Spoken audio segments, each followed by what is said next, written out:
5. Hello, and welcome back to the Northern Isles, everyone. It has been a hot minute since we've gotten to play. Thank you for your patience as I completely rebuilt my streaming setup because of a reset on my PC. So, hello, welcome back. Did you say you're built different now? No, built the same with minor repairs. Oh, amazing. So, would anyone like to give me a recap of what happened last time? Max got a lucky hammer. You did. I did forget about that. Yeah. Galbraith's gone full Captain America. He has. We did a Whitney's lot of having shopping. Whitney's having a freak out. Spider. Oh yeah, that's caused a freak out. Freak out. Kill it! You gotta want it! You gotta want it!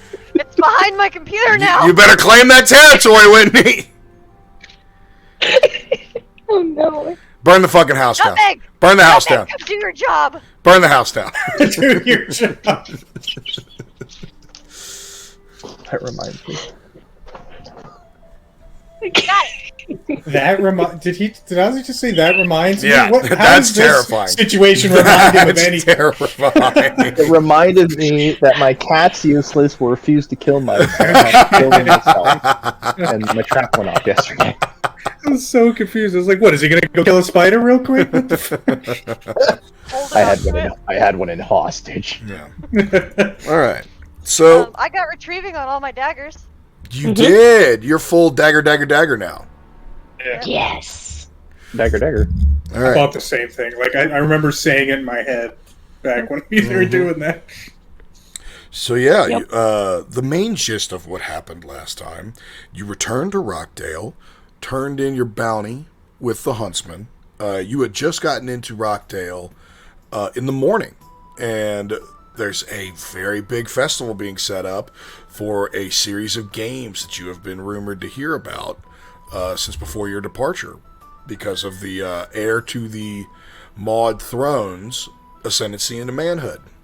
So, with that, you've I just completely lost my train of thought. Oh, you started just wandering the streets and seeing what the new setup was going to be. You did meet Totko's and Astrid's son at the midnight rest, which was a fun little interaction. And then you started making your way around the higher level of the marketplace. Do it too, sus. What? Make 'em away downtown. Oh gosh. You started making your way towards the marketplace district so that you could take a gander at what was being set up and also sign up for the games. It's to the best of my knowledge that all of you signed up for the single combat event, and you also signed up as a team. Big deal. So, They are a big deal. after signups were complete, you met one of the combating teams with the intent of talking shit, and actually, kind of became buddy-buddy with them.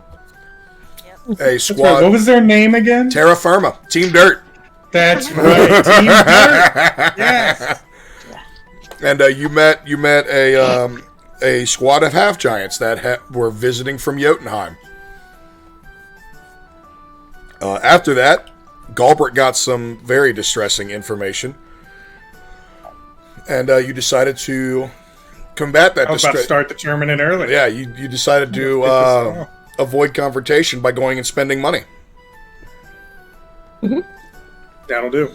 In the square, you reunited with an old friend, Lugier, from the original team up in Grey Banner. Big Luke. I love that. Big Luke. Big Luke. And yeah, I mean, honestly, man, it's you guys met the Mountainous Minstrel, Lake and Songweaver, the blind half giant with a guitar battle axe Heart of gold. and a heart of gold, And then you, the first shop you made your way into was Abracadabra, the enchanter. It's an amazing name. Chiba the Tabaxi enchanter. Khajiit has wares if you have coin. That joke was made, and it completely derailed me and my train of thought. So, could everybody remind me, please, what they purchased? Because we don't have any items on D&D Beyond yet, but I want to try and keep track of that. And if you could, DM it to me so I can make you items on D&D Beyond. Yeah, I can write them all down real quick. Yeah, that'd be great. I'll just screenshot what I I got. ain't purchased nothing. My daggers. All of these daggers. So yeah, I believe we're still in the same day. It's about midday. You've gotten everything taken care of. What would you like to do?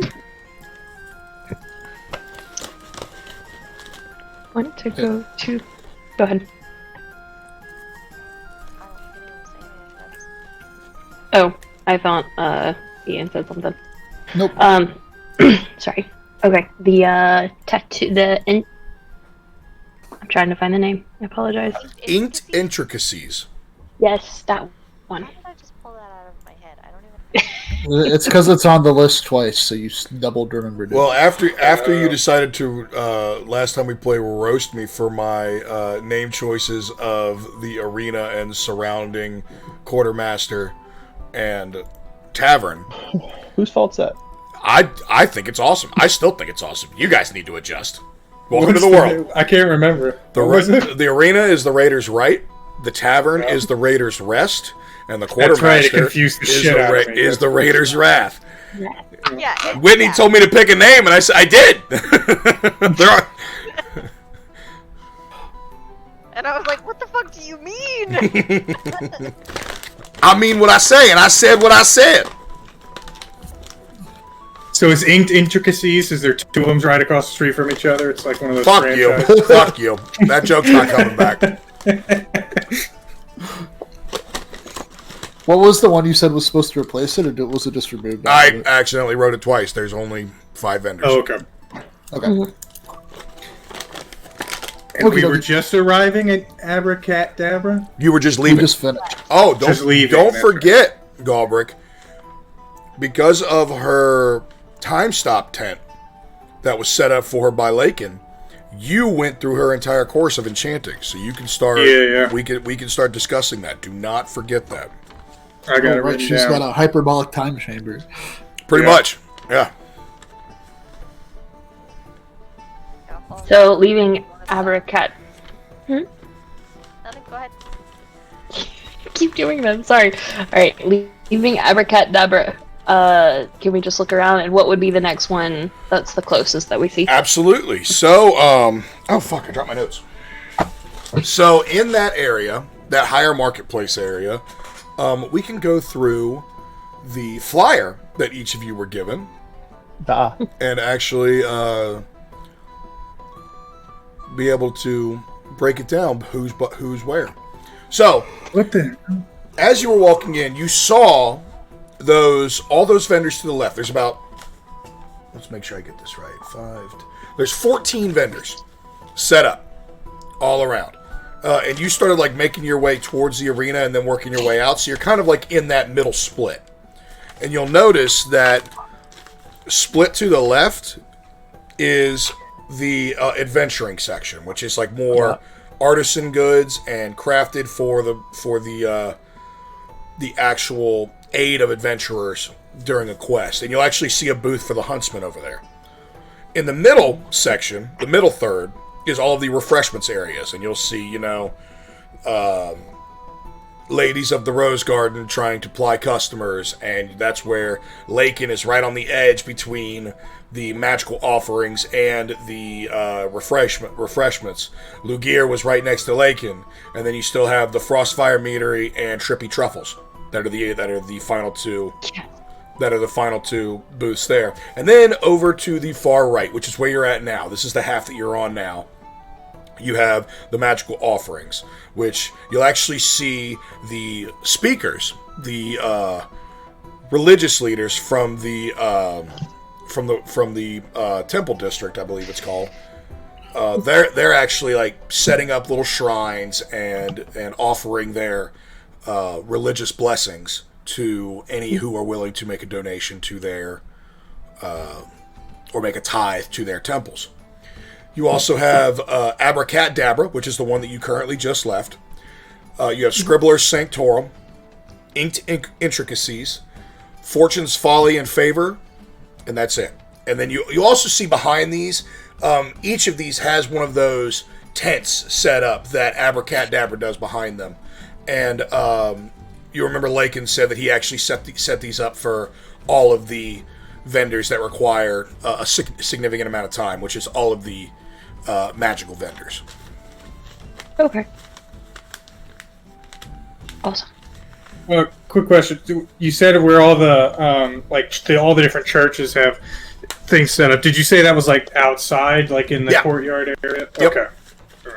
Yep. Public shrines, priests of all five denominations, and well, not denominations, all five. I guess you want to call it like sects, like between like the different divinities that they're pledged to. SECTS, you perverts. Relax. You didn't enunciate well enough. I did the best that I could, okay, with this fat ass tongue. Alright? Fuck. Give me a second, I got there. So what you're trying to do is actually you're trying to get to each of the individual swines so you can get the particular blessings that they offer. So yeah, you'll actually see a shrine to Njord. You'll see a shrine to Thor, Freya, Odin, and who was the Dwalin. You'll see one to all five of those, who are the five major deities of Rockdale. I think Galbraith's going to just donate like 50 gold to the Dwalin people. Okay. I think I will likely do the same. Okay. So, as you two walk up, you will see... Let me pull this guy up. Yeah, you'll see Speaker Fimrock Doonan in the front. This is, for those of you that were in the party before the departure to the Knoll Pack, this is the one who helped you speak with the dead guard of the Marrowstalker. Basically gave you the working space of the Forge, which is the he's the speaker. His official title is Speaker of the Forge, and he's head of the Temple of Dwalin in Rockdale. He assisted you, basically helped you out. Galbraith, you have a very extensive working relationship with Fimrock, especially with your time that you previously spent in Rockdale. He's basically been like, he was not helping you get your feet wet, but kind of like helping you climb to that next level of one of the contacts. Pretty much, yes. Like a mentor and an apprenticeship kind of thing. Mm-hmm. What race was he again? He's a dwarf. Okay. He's a dwarf. You would know because of your extensive travels that most of the earthbound, I guess we'll call it, the terrain-bound clerics of Dwalin are dwarf. It's rarely outside of being a dwarf. To your knowledge, yes. Okay. Alright, well, I'll walk up and give Fimrock a firm handshake, hand him over the gold I'm going to donate. Great to see you again, Fimrock. Great to see you, Goldrick. Welcome back. Bit of a... I've heard it was a bit of a rough go on that hunt for them gnolls. Yeah, unfortunately, we lost Ariseth while we were out there. Such is the way of things, unfortunately. His blood was something special, but thankfully he will be fighting upon the fields of Valheim and dining in the halls of Valhalla every night. So, certainly, many gratitudes for the blessing. Hammer strike upon you. Thank you very much. In return, might I offer you a bit of a boon to help you out throughout Absolutely. the next go, and he will go ahead and give you like a bit of like a knuckle strike against the helm, basically as you know, like the odd comparatively blessing ritual for the for the forge, basically just mimicking the hammer strike upon Dwalin's creation, gives you a good thump in the forehead, and you feel like a rush and a surge of energy flow through your body, and you actually have advantage on all strength checks for the next 48 hours. Oh shit! Nice. Nice. And you said you do the same, Artemis? Yes. Yeah, Yes, this I'll is come up- Artemis Blatherson. Picked him up out on the road. Oh, pleasure to meet you. Interesting. An Owlin brethren. I haven't seen one of you in ages. Ian, would you like to hear a little bit of the lore behind an avian society? Sure. So, Be happy to. beautiful. Let me get my notes. What So, if he said no? what if he said no? Then I'd be like, well, this is about to be a very awkward interaction. Absolutely not. So- you asked me that. Why would I want to know about my people? Yeah. So, Ian, you know, being a member of the Avian Society as you are, that and we've covered this briefly before in previous sessions. There are 4 rotating cityscapes, we'll call it. Right. A little bit larger than a normal city, but not quite a full metropolis. But they are 4 pretty much independently operating civilizations that follow the wind patterns above Svelheimer, which is what everybody else on Terra has been calling the Northern Isles. Your avian society recognizes them as Svelheimer, which is Svellheimr. And that's the mountain range you said? That's the entire island, like archipelago that the Northern Isles basically is referred to by all of the citizens thereof, because as you learned from Lucas Stoltman, the half giant, Midgard, particularly the earthbound sections of Midgard, are extremely separated from the other planes and from other areas. So they don't really understand what else is out there in a grand, like, societal scape. You know what I mean? So they're just calling themselves the Northern Isles because they know there's other places, but they don't know how many, they don't know how big. Whereas everyone else who is from other planes or from different locations understands that there's a lot more out there than they think. So... Okay. You've always referred to this area as Svelheimer, but you've kind of adopted their vernacular throughout your travels. You in particular are from the province of Helios, which is particularly known for its scientists and craftsmen. Okay.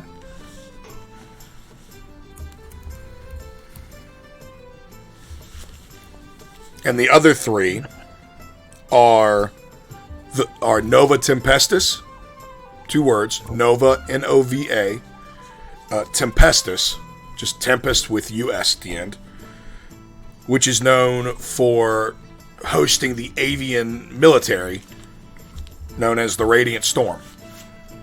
Oh, that's so cool. Okay. The 3rd is the oldest of the avian societies, which is ironic because the name is New Zephyr, and it is the host of the agriculture and farming society, basically feeding the other 3 floating cityscapes. And the final one is the one that holds the most power, and that is Celestar, Cellestar, and that is the home of the Senate, where representatives from all 4 cityscapes congregate and basically come up with the ruling law of the avian folk. Sure. So, that being said, Fimrock will firmly shake your hand and says, "Ah, I haven't seen one of my Owlin brethren in many a year. Oh, Welcome down to Firma." Well, it's a pleasure. I've not been to many cities like this that have such a beautiful temple to go find in here. Or dwelling, I suppose y'all call him here, right? That is true. We haven't. I haven't heard that name in a minute. I'll admit. Last time I dealt with any of y'all was an Aarakocra from the Radiant Storm. A lieutenant that was down here with the platoon about, I want to say, 75, 80 years ago. Well, Damn, Finrock, that's a good memory. yeah. Oh, you don't forget them, lad. Well, I'm here on hopefully more peaceful matters. Oh, they were here for peace too. It was just more of a. It was when I was a young traveling cleric, and I just happened to run into them and compared notes and crafting techniques. And I mean, Lord, I wasn't even really a church leader yet. I was more of what your lad Goldbrick here is, just wandering and spreading the good word one strike at a time. Yes. Well, I'm frankly a bit surprised that you've had any run-ins with us at all. Well, most of us speakers of the Forge, we live a good long while. Now, I am relatively young for my posting. I'm about 180. My successor, before he stepped down, was around 320. Ooh. So, in those long tenures, we see a lot. Yeah, it'd be a great blessing to be able to live that long, to see as much as you have. Oh, it's a blessing and a curse, but we take it as we can. How old are you, Artemis? I'm about 40. Yeah. About middle-aged for Alan. They don't live super duper long. Probably 70 or 80 usually. Mm-hmm. About like a human. Well, I just came to pay my respects here at the shrine. Oh, I greatly appreciate it, mate. I know that you lofty folk, as we like to call you down here, you operate on a bit more of a thinking type of craftsmanship instead of brute force like a lot of us down here do when we shape in rock and metal. So, I think you sell yourself short. There's a great deal of artistry in what y'all do. Oh, I didn't say we weren't talented, mate. I just said that we have a different skill set than you offer. I would be more than gracious to offer you the same blessing that I just bestowed upon your dwarven friend, but I believe for your skill set, you might want to go and shake the hand of Speaker Zegan, believe it or not. He certainly is more on the thinking variety than I currently am. Oh, well, appreciate the advice. I might go have a talk with him then. Oi. Thank you very much. Strike's blessing be upon you. Thank you both for taking a visit, and enjoy the rest of the festival. I'll still You're around, Finrock. I'll still drop 50 gold in the collection there. Much appreciated, my friend. While we're doing speakers, I'm not sure, I forget which one Zegan is, but I was hoping to go stop by the Njord. Zegum is the Speaker of Heroes. Gotcha. And that is the Hall of Odin. Don't want to go there. I didn't think you did.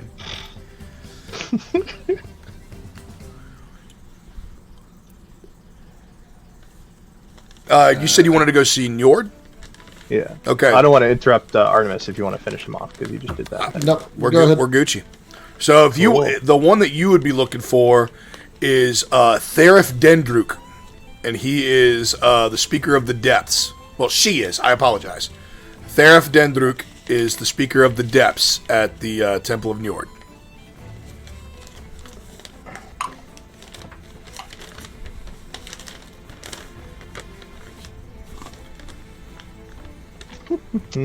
I'll do the same. Some coin for the service. All right. So as you make your way, the thing you remember about Fimrock is, like his title and temple show, he's very, very rough and weathered. I'll say is a good adjective to describe it. You know, calloused, tough, split hands. A layer of soot and sweat upon him at all times. Constantly smells like burning metal and flux and a little bit of brimstone and coal, which is, it's not to a point where it's off-putting. It just smells like progress and work and constant change and shape. The second that you approach Theref, you notice two very different things. One, she's a female human, first and foremost. She looks to be approximately in her late 50s. A little bit older woman. Long, flowing silver hair, but very dark skin. Almost like you know, a African human that's been in the sun on the sea all day long. It's got, you know, wrinkles. It's almost like it's stretched tight at all times, like it's just constantly been baked in the sun. You notice that her long hair flows all the way down to the top of her waist, actually, down past the small of her back. She stands about 5'9.5", maybe 5'10". Very lean in figure, but at the same time, like, you could definitely tell, like, as her hands work and sets up things, that there's rippling muscle beneath right beneath the skin on every inch of her body. So she's very wiry, definitely not built like, you know, like someone who swings a hammer all day long, but looks like someone who's probably spent most of their life climbing rigging and working mastheads. Her hair is completely dreadlocked all the way down, complete, you know, and normally dreadlocks you associate with, you know, like unkempt, you know, not been washed and everything like that. They're very nice. They're very, you know, even and ornate and beautiful, very nicely twisted. And they also are adorned with little pieces of shell and coral, actually, like holding them up in different braids and everything like that. And she smells like the open water, like open sea. Just a refreshing, light tinge of salt and rain.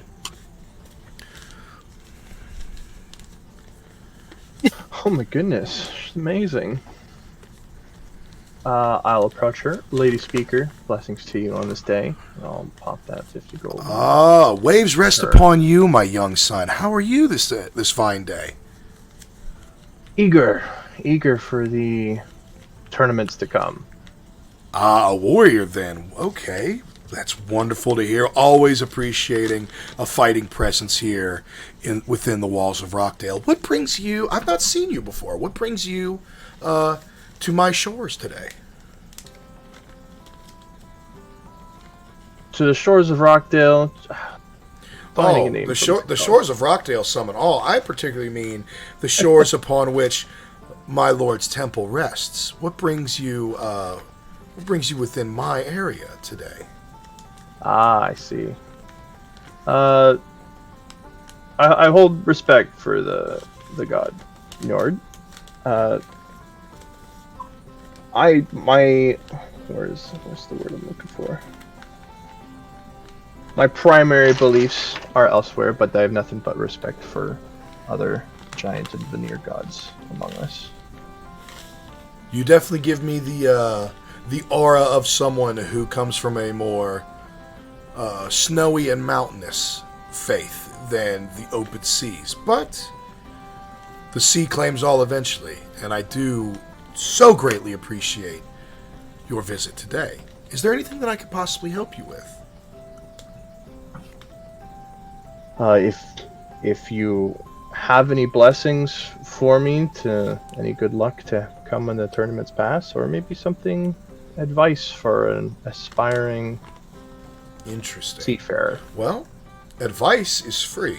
A blessing, Just requires a simple donation.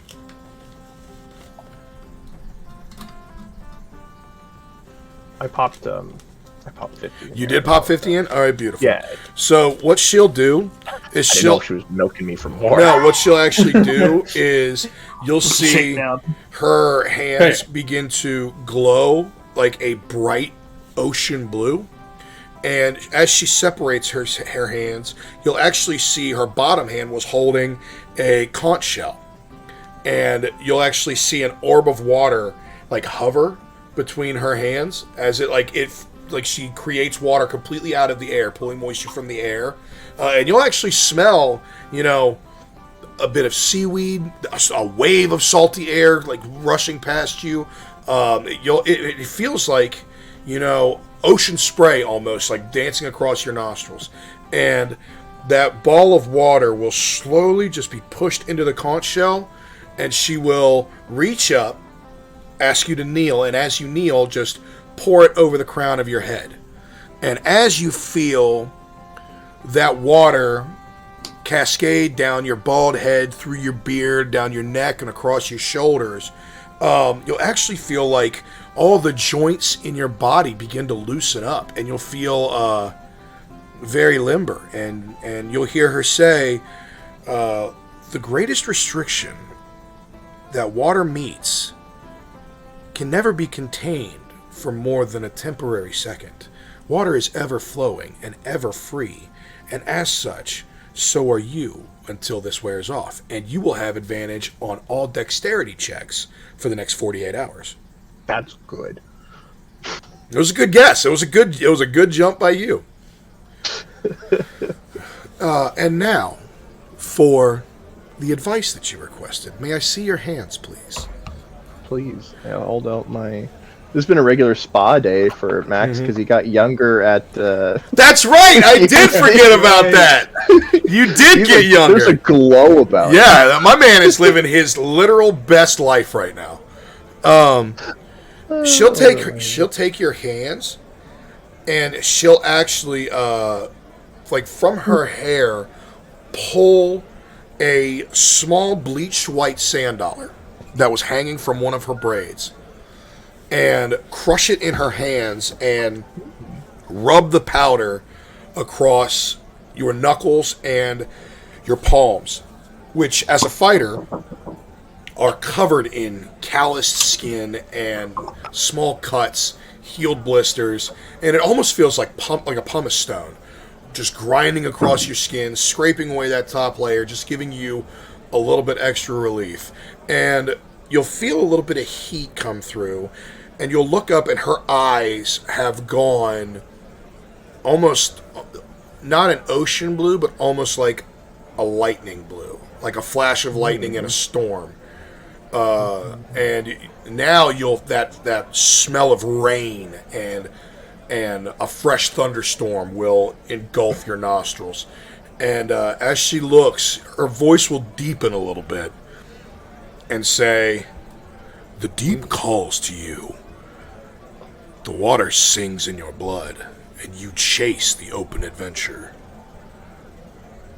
You have friends in this city that you have met, that you have fought, and that you shall fight next to in the near future.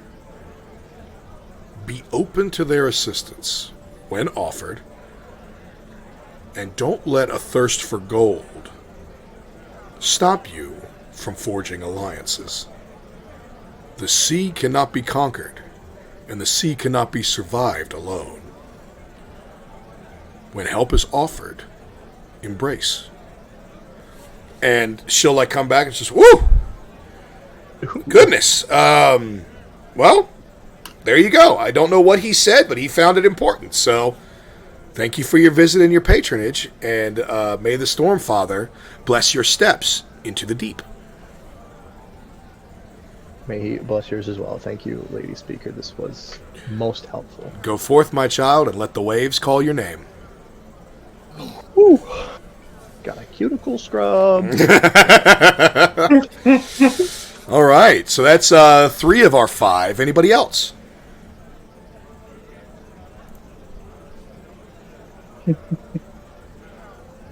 I think my Fey Daddy would kill me if I prayed to a god. You can certainly try. You heard about our Lord and Savior, Dwalin?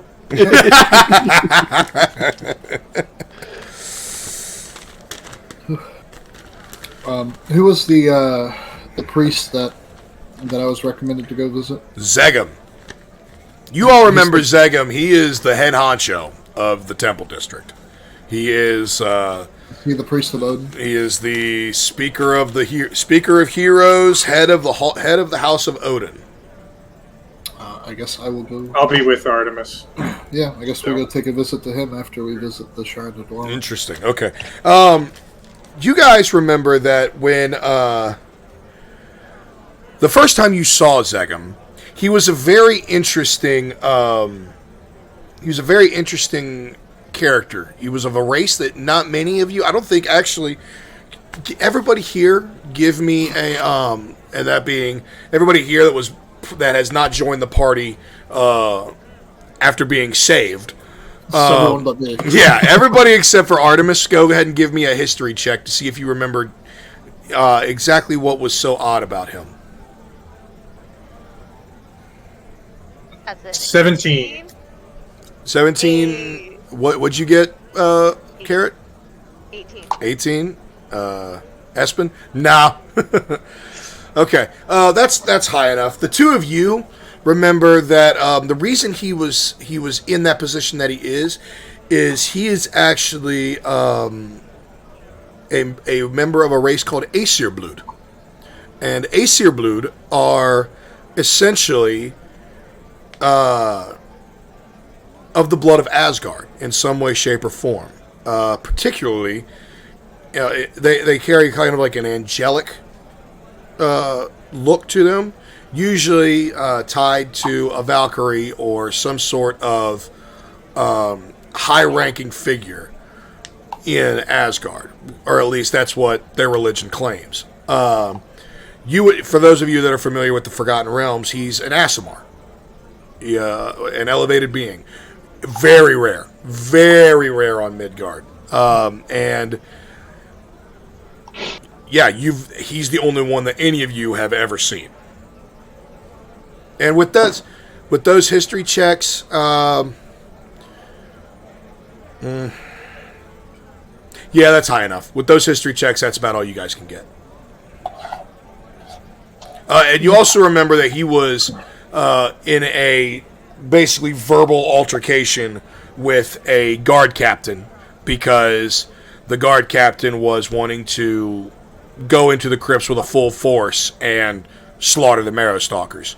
And he was highly against it, as this was a very large act of sacrilege.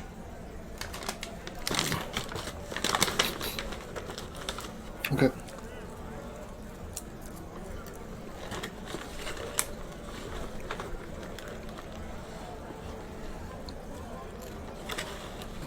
I guess we approach the So you do go? Okay.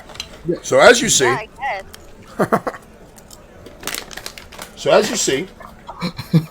he is in his own little booth, and he's definitely setting things up, but he's also, clearly directing traffic with his subordinates. He stands about 6.5, close to 7 feet tall. I mean, very tall man, very thick, very broad in shoulder. And he kind of has like definitely an air of someone who's used to being in a position of power and used to throwing that power around.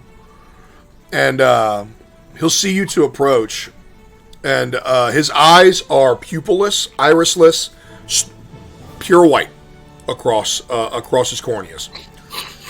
His skin is not quite pale, but definitely fair. Very fair. And his hair is stark white. And he'll see you approach, say, more patrons for the Hall of Heroes, and seeking to be graced by the presence of the Allfather. Welcome.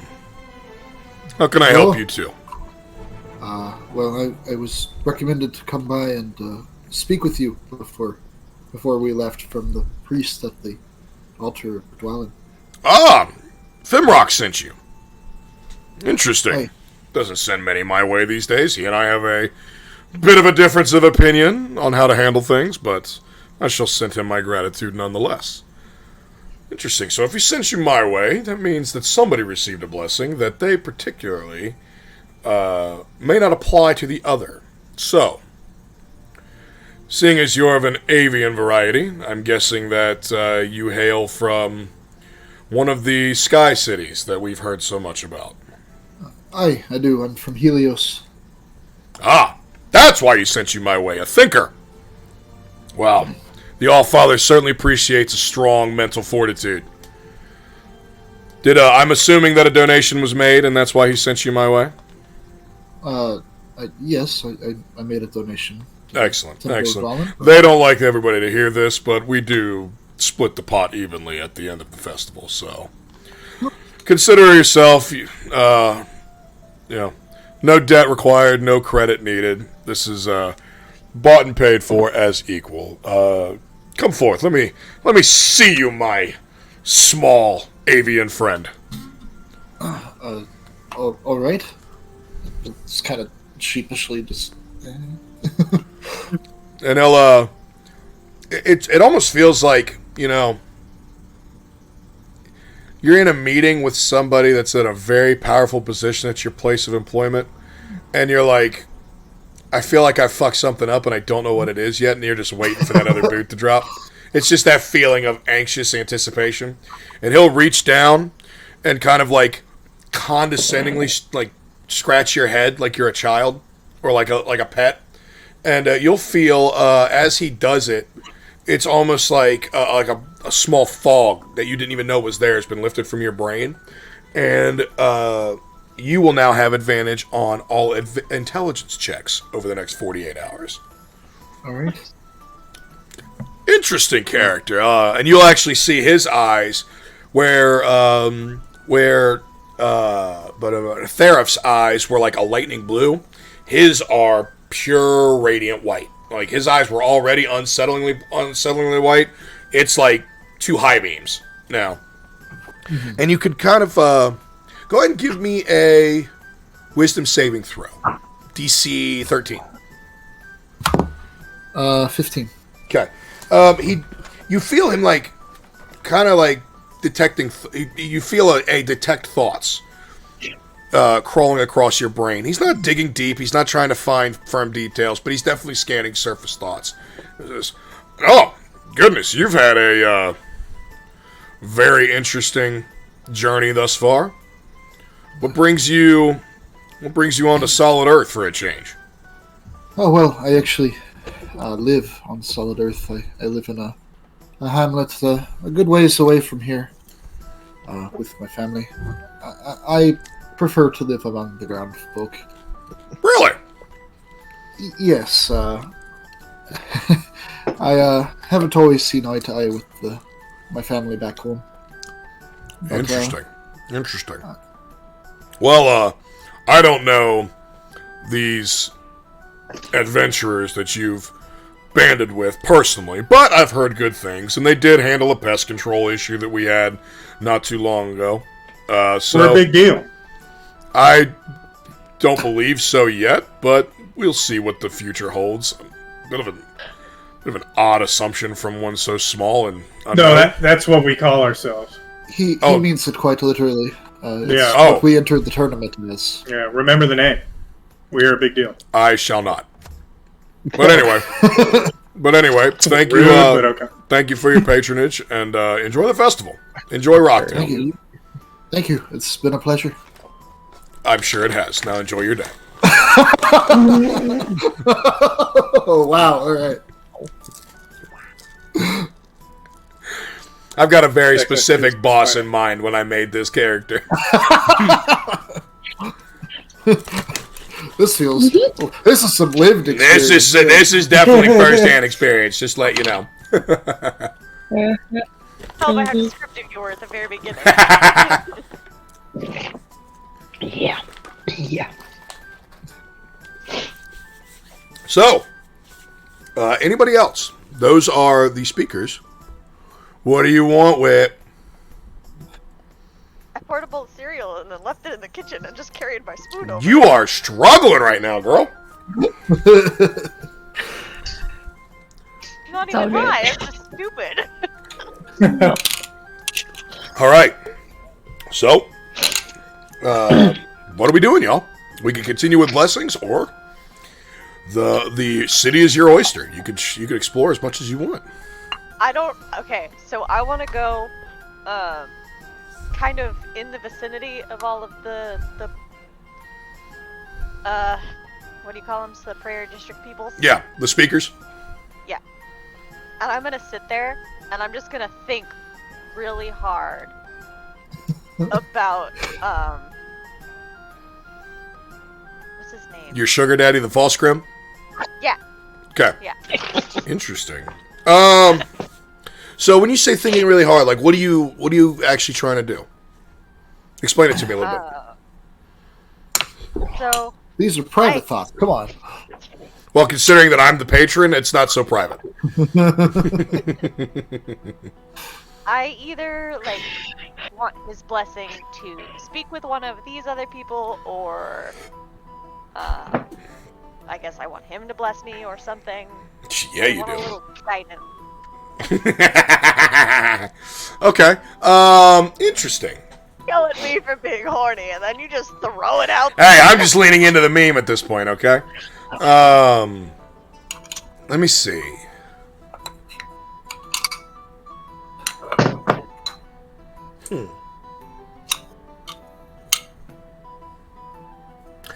I'm going to give you a choice.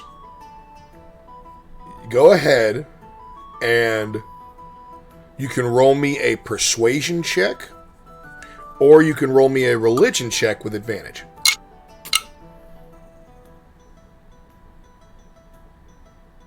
Okay.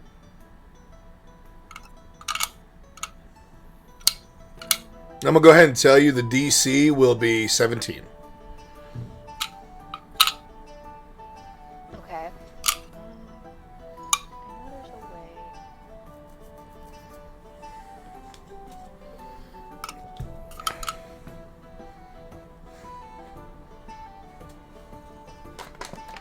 I'm trying to find the advantage button. Found it. I didn't make it. Okay? Rolled a 12. You rolled a 12. Okay, so you're above 10. So,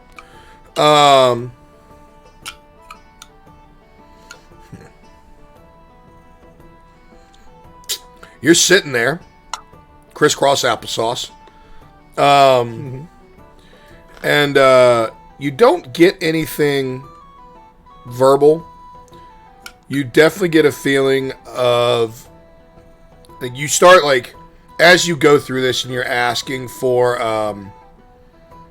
permission, so to speak, you don't get a sense of denial or confirmation in the way of Freya or Njord, but you absolutely, the second you think of Dwalin, Thor, or Odin, you almost feel like a wave of nausea hits you. You don't get anything of like that for Freya or Njord, but you don't get a sense of like, yeah, that's okay, go for it. You should do that. It's just left open to interpretation. But those three, you're definitely like, I better not go fucking talk to those three. Well, I definitely don't want to talk about fucking Odin stuff. Yeah, actually, with like the second you think of the Speaker of Heroes, not only do you feel like a wave of nausea, but you actually feel like a draining feeling.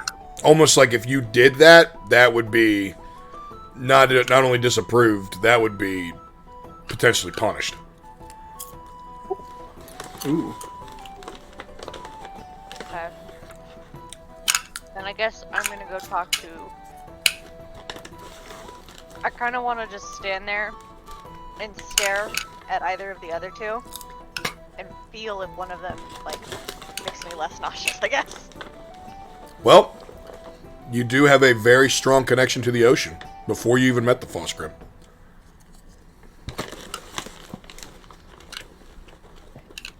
That's true. I'm gonna follow that. Okay. You don't. We pass each other on my way out. Yeah. So, Good choice. you walk in, and again, you see Therif Dendruk, who I described, and I'm not going to again. She goes, "Oh, well, hello, little one. I've not seen one of the Fey folk before. How can I help you?" Haven't No. How can I help you? Well, I know these events are going on and all of my friends are getting blessings. And I don't really think I'm looking for anything, but it can't hurt, right? Can't hurt? It's never been presented to me like that before. I don't know if it can hurt. I'm not a religious. I immediately have gathered as such. I've never heard of a blessing request that sounded like a negotiation off the bat. No, I'm not negotiating anything. It sounds like you're expecting me to negotiate, and that's a new feeling for me. No. Okay, I guess I just want to feel included. Well, sweetheart, I can certainly understand that. I tell you what, I've never performed a blessing on one of the Fey folk. I would certainly enjoy the opportunity to learn, if nothing else. Would you be open? I've never gotten a blessing, so let's do it. This will be a first for the both of us. What a wild experience. Interesting. Go ahead and step forward. I'll flitter forward. Okay, and she'll do the same thing. You'll see the ball of water manifest in her hands, whereas Maximus's was clear ocean blue. Yours takes on a bit more of like a greenish blue, like pond water. And she'll look at that and go, "Well, that's never happened before." I'm gonna go, that looks familiar. Familiar? Tell you what. And she'll like push it into the conch shell like she did for Maximus. She goes, "I'll make you a deal. I've been doing this for a long time, and that's never happened." And you'll actually like see a bit of moss start to like grow in small spots on the conch. And she'll look at it, and her eyes will get wide, and goes, "Okay, we'll do this, but you owe me an explanation. Fair?" Yep. Okay. And she'll pour the very mossy, it smells like a forest. And, here's the thing. You would think that, like, it's not algae. It's not sludge. It's clear water. And it's, like, cascading. It almost feels like raindrops instead of a constant stream. And, you'll feel like a tickle down your spine and a small feeling of approval across your skin. And she'll just look at you and hold out her hands. Just, "May I?" May you what? "I need to see." Go ahead and give me an insight check. Mm. I don't like that. I don't want to use that dice either, because it's not doing great.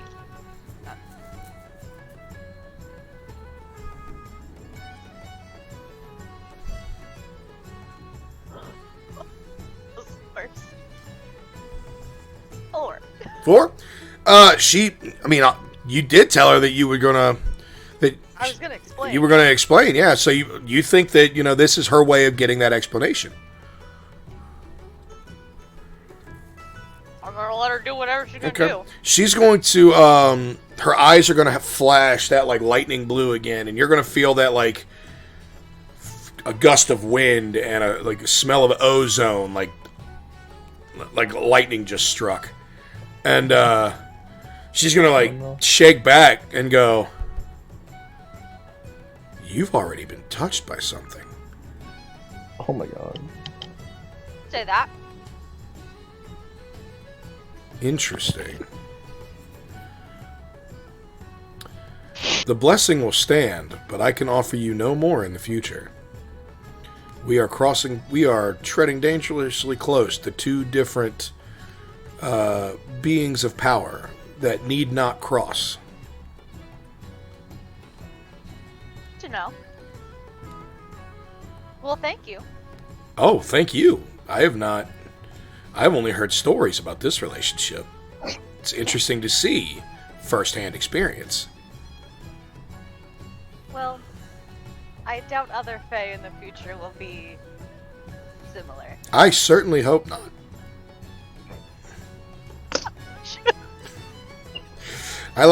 This was a unique experience, and I feel like if it was done again, it would sully this one. So I'm just going to take this as is and enjoy the learning experience.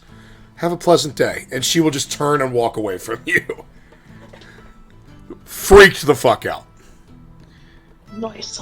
Fly out of there as if nothing happened. Yeah, but you also have advantage on all dexterity checks for the next 48 hours.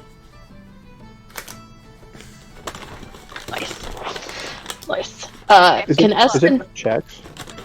What's up? Sorry, I was just confirming if it was just checks. Yes.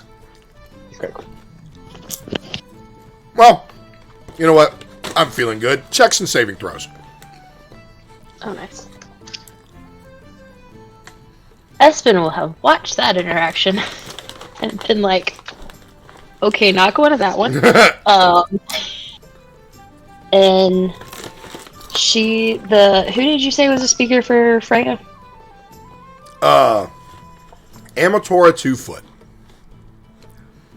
She's gonna slowly walk that way, and Okay. she's not big into gods like this, and just very hesitantly just kind of walk up and place some silver in the pocket. Okay.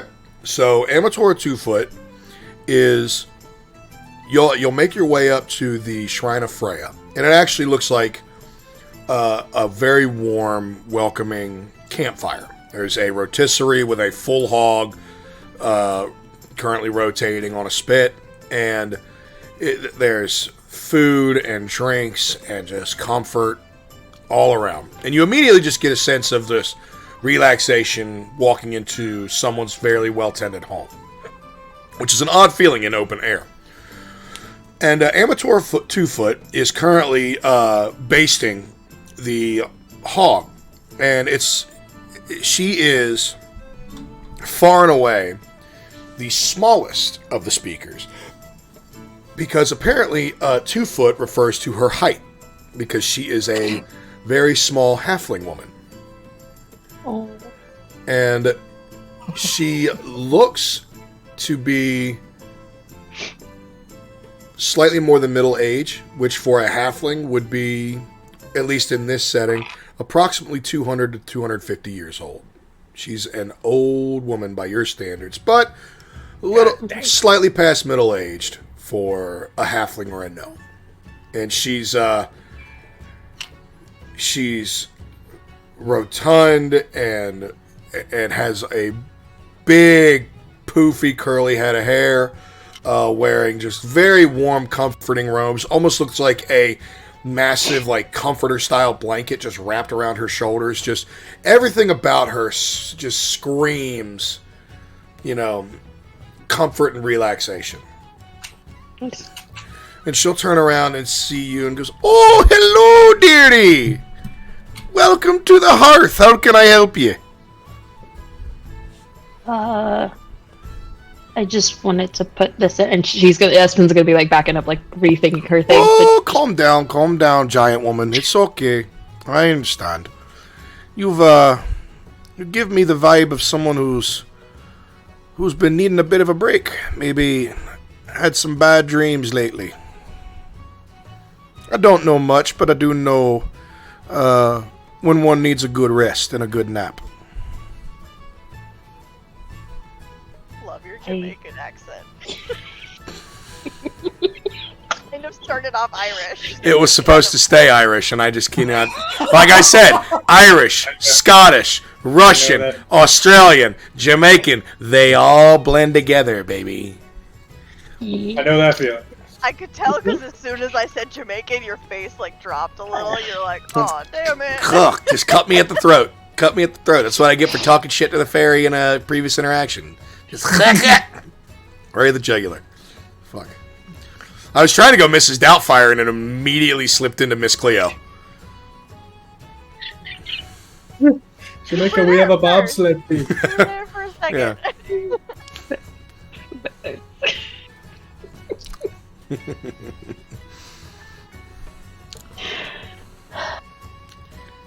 Okay. I forget where we were at. I apologize.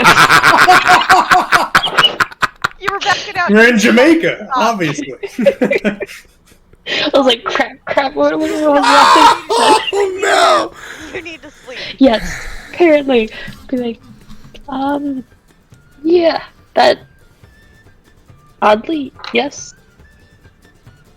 How can you tell that? I'm a priestess, love. It's what I do. And I'll be honest, the bags under the eyes are a big indicator. That's just rude, but understandable. I'll tell you what. You made a donation, so I'll give you your blessing. And, I'll give you a little something on top of that to help maybe with those dreams, eh? Maybe some answers in the future? Maybe they're in the next one? Yeah. Okay. Yeah. Come on down here. I can't reach your big head. She'll stupid. And she'll just lay a palm on your head at first, but it'll just gently, like, move its way down and just caress your cheek. Kind of like a grandmother would. Like, to a grandchild she hasn't seen in a long, long time. And you'll immediately just feel soothing relief and rejuvenation just course through your body. Almost like a warm shot of 120 proof whiskey just flying right down your throat. Just your whole body from your fingertips to your toes completely warm. And for the next 24 hours, you have advantage on all constitution checks and saving throws. You are also immune to poison and disease during the duration of those 48 hours. Yeah. Okay. Hey. And now for that little bit of extra, don't run from the nightmares. It gives them power. Sit in it, ride the storm, because the sun always comes up the next day.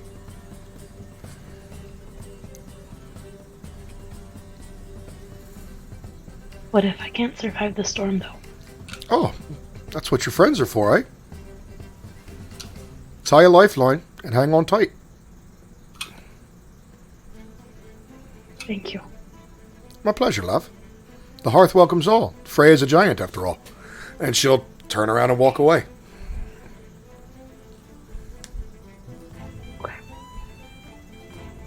Espen's gonna smile and just walk back to the group.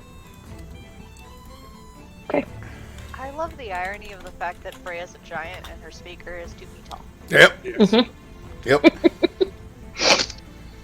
She's not really a giant. She's a Vanir, but there are some interpretations that say she came from giant descendancy. So Yeah. that's what we're going with here. Good question, DM. Yes, sir. I cannot remember. Did we go to the Scribbler's Sanctorum? You have not. You went No. straight. You've gone now to the speakers, But you're still in that area because they are still. This is technically divine and magical services. So yes, you're still in the realm. You're still in the vicinity of Scribbler's Sanctorum.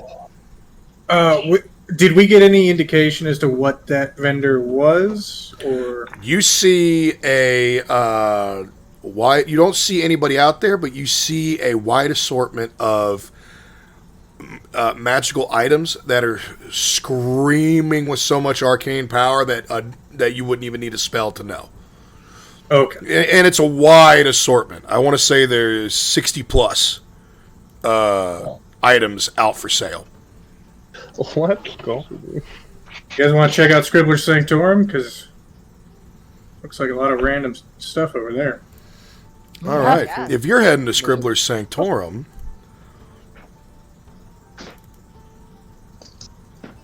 check your messages because now you've got a menu. Slid in the DMs. That That's is a big menu. long menu. Mm-hmm. It's like a Japanese restaurant sushi menu. Yeah, exactly. There's a sushi bar of magical items just on rotation. And as you walk up to a very large circus style tent, actually, because there's so much out there, you'll actually hear like a boom, boom, boom, boom coming from inside the tent. And what are you guys giggling at? What's so funny? There's an item on here called gold ass. Yep, sure is. Sure is. And what the hell? Easy now. Come on, calm down. And actually, like coming through the opening, you'll see. You're muted, Whitney. I wasn't actually talking. Oh, it looked like you were. I was giggling at Hedwig's tap shoes. So you'll actually see a enormous metal humanoid form come out through this home. It stands approximately 9.5, 10 feet tall. I mean, it's Titanus. It's huge, and it's got different assortment of like runes carved across it, and on its arms and hands. It's got some wicked looking blades on it. It looks like something built for death and destruction. And it'll just stop remotely in front of you. And you'll hear from its direction, "Be there in 1 minute, 1 second, please." And you'll actually hear like a, and the chest piece will split and open up into two halves. And there, sitting in a seat, operating this massive structure, is a gnomish gentleman that looks old as dirt. Old man. Long, flowing, curly white beard. Bald as shit up top with a very nice like friar's ring around his ears. Huge bulbous nose. But you'll notice that his eyes are like bright crystalline blue and very alert and paying attention to everything. Goes, "Oh, hello, potential customers. Hello. My name is Scribbler, and welcome to Scribbler's Sanctorum." Run that name by me one more time. Yes, my parents were a couple of crazy inventors with a bad sense of humor. It's technically pronounced Scribbler. SCRBLD''R. Well, Scribbler. But you can call me Scribbler because turns out that's better for business. No one likes pronouncing Scribbler 100 times a day. But hello, how can I help you? Oh, I mean, you seem to have a lot out here and available. I fucking better. I've been building them for the past 3 centuries. Yeah, I mean, we just saw it from afar. We had to come over and see what all you got on offer. Oh, Can you tell us a little bit about these items? oh, Ask and you shall receive. What would you like me to discuss first? Well, I can't read any tags on there, so I'm just be like, yeah. Can you really not? Like, Oh, you can! What did you want to see first? Which ones are these? It's hard to pick, honestly. It's just he's just like wide-eyed, just looking at all the like inventive clicking knickknacks and the big robot suit that he's riding around in. Just oh goodness, there's so many interesting things. So you built all of these, right? Oh, I've built every one that you see here. That's fascinating. We gotta get Gold Ass out of the way. Yeah, what could I ask? What is You're asking about Goldass. I'm assuming that's the one that everyone asks about first. That's the special one that I kind of built as a joke a long time ago. So the hilarious thing is, here, let me just introduce you to him, and you'll actually see a donkey made of gold. That is a animatronic metallic donkey. And, because I built this on a lark based on a joke that an old girlfriend's brother made one day that, I'm so good at my job, I might as well shit gold. And so, as of that, I built this. And he'll slap it on the ass. And, somebody roll me, 10 D100s, please. 10 D100s? I want to do that. Oh, gosh. Here, I'll roll one. We all want to roll 2? Sure. That's fine.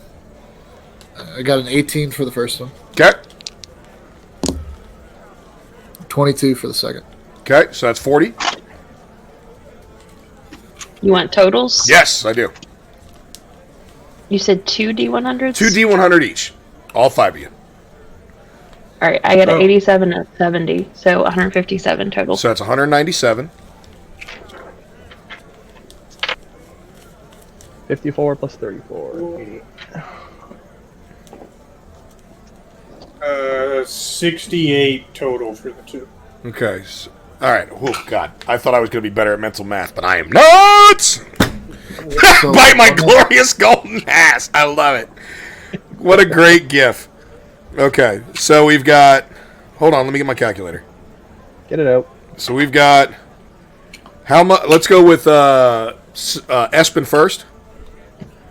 157. 157 plus Maximus. 88. 88 plus Artemis. 40. 40 plus Galbrick. 68. Oh, so close. Plus Carrot. 36. 36. That's 2 D100s for everybody, yes? Okay. So, yeah, he'll slap it on the ass, and you'll actually hear like a robotic like... and the tail will open up on a hinge, and 389 gold pieces will fall out of this thing's ass. It's not hollow on the inside. It is a solid cleft with no gap, and all of a sudden, just boom, 389 gold pieces on the ground. And he'll just be like, it makes me laugh every time. How I'm gonna look at him and I'm do gonna. you do that? Oh, I can only do that about once a month, but every time it gets a giggle. Okay. And if I'm in trouble, like say I haven't had sales in a little bit, it'll bail me out of a pinch once or twice. Little insurance, So. yeah. Pays for itself. Only takes several years.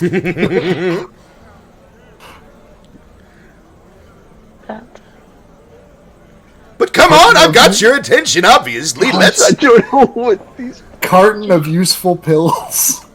Oh! Those are I actually have quite a few of those in stock at the moment. I want to say I have 10 or 12 in stock at the moment right now. But as a professional courtesy, I sell one per person. I got a carton of useful pills back home in my bedside drawer.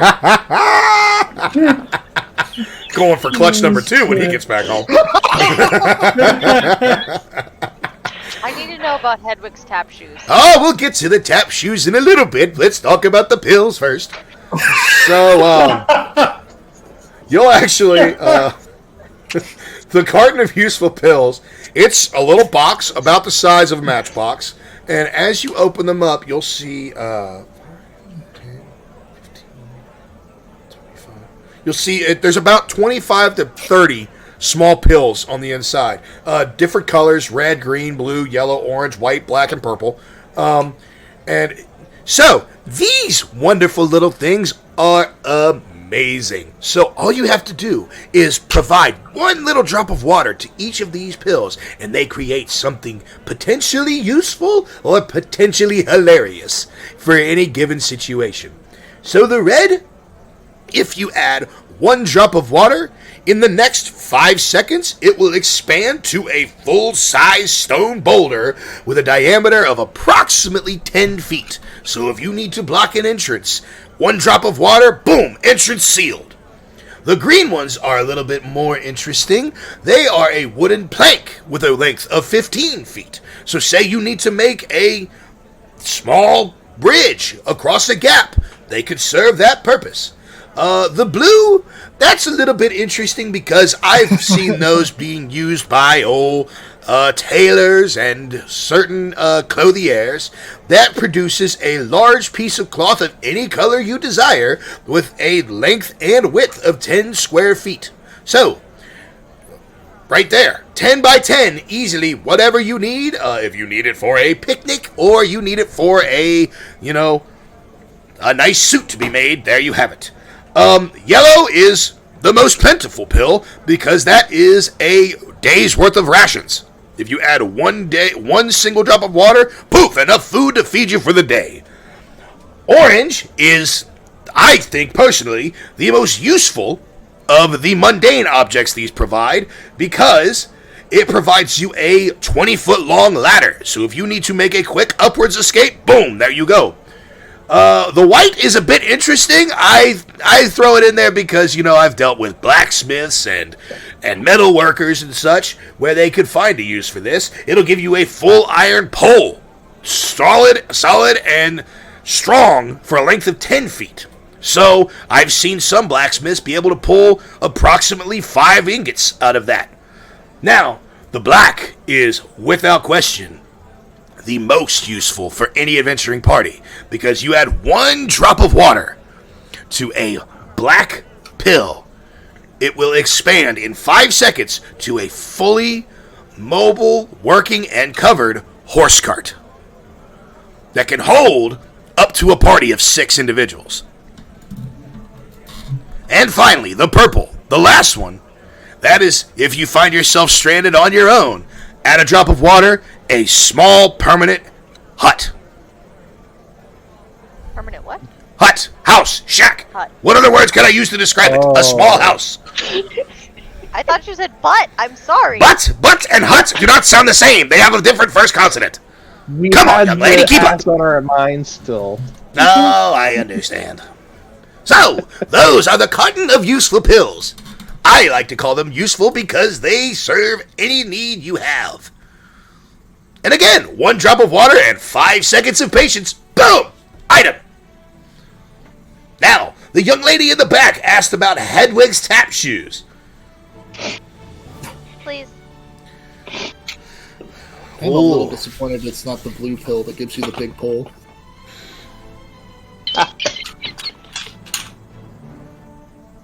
I don't want to acknowledge that. I don't want to acknowledge that. I knew it was going to happen. I knew someone was I don't want to acknowledge that. I don't want to acknowledge that at all. I don't want to acknowledge that at all. Too late. Not them tap shoes. Yeah, sorry, right, the tap shoe. Now,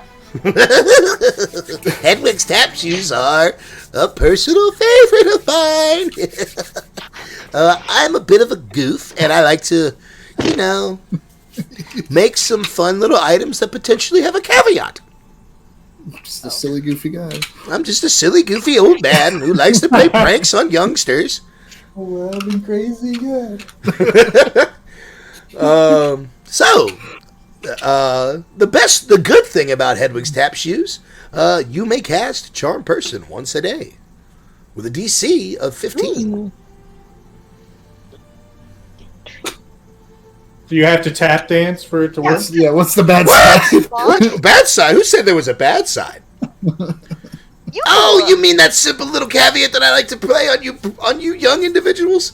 Oh, that's nothing crazy. It's just, if you hear music, you dance until it stops or you stop. Yeah. It's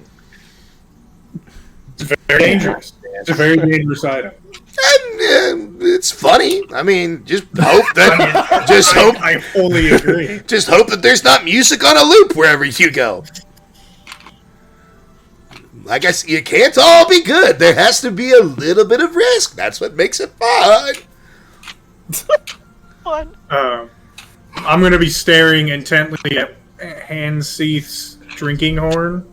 Ooh, that's a good one. But he can't read it out loud. I have no idea what it is. I'm just staring at it. So, Hanshaith's drinking horn. Oh, my dwarven friend, I knew that this one would cross your eyes. So, this one, every time you empty it, it creates a new random drink. One of 4 different options. Would you like to hear? How much? Let me see. Oh, that one? I've got 20 of those in stock, 125 gold. That's yours. I'll take it. Thank you. Easy. Now remember, 25 gold. it only works 4 drinks a day, but it refills every day. Oh wow. Oh, can I ask about? You spent so much money. Y'all are confident you're winning that 48 grand, that's for sure. I'm gonna just grab it and have it fill the first time and just Roll me a take a D4. swig. Oh shit, yes. I want to know what they are.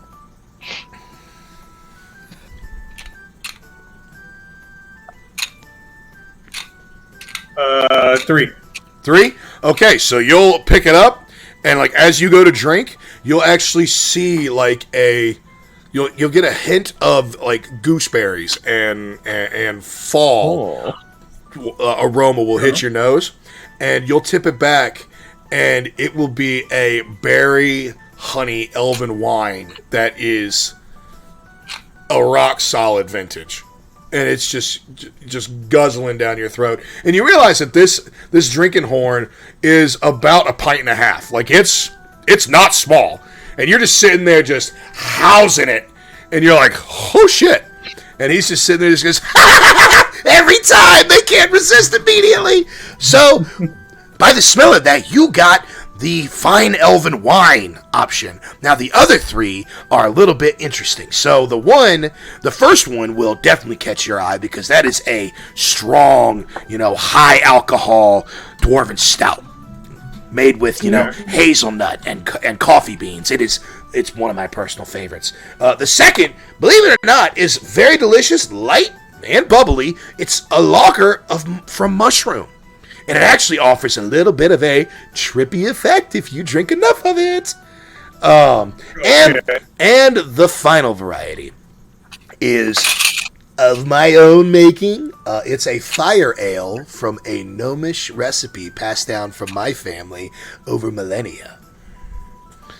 That one, you drink 2 of those and you're unconscious for the rest of the day. Is that a challenge? If you would like for your day to end this morning, sure, son.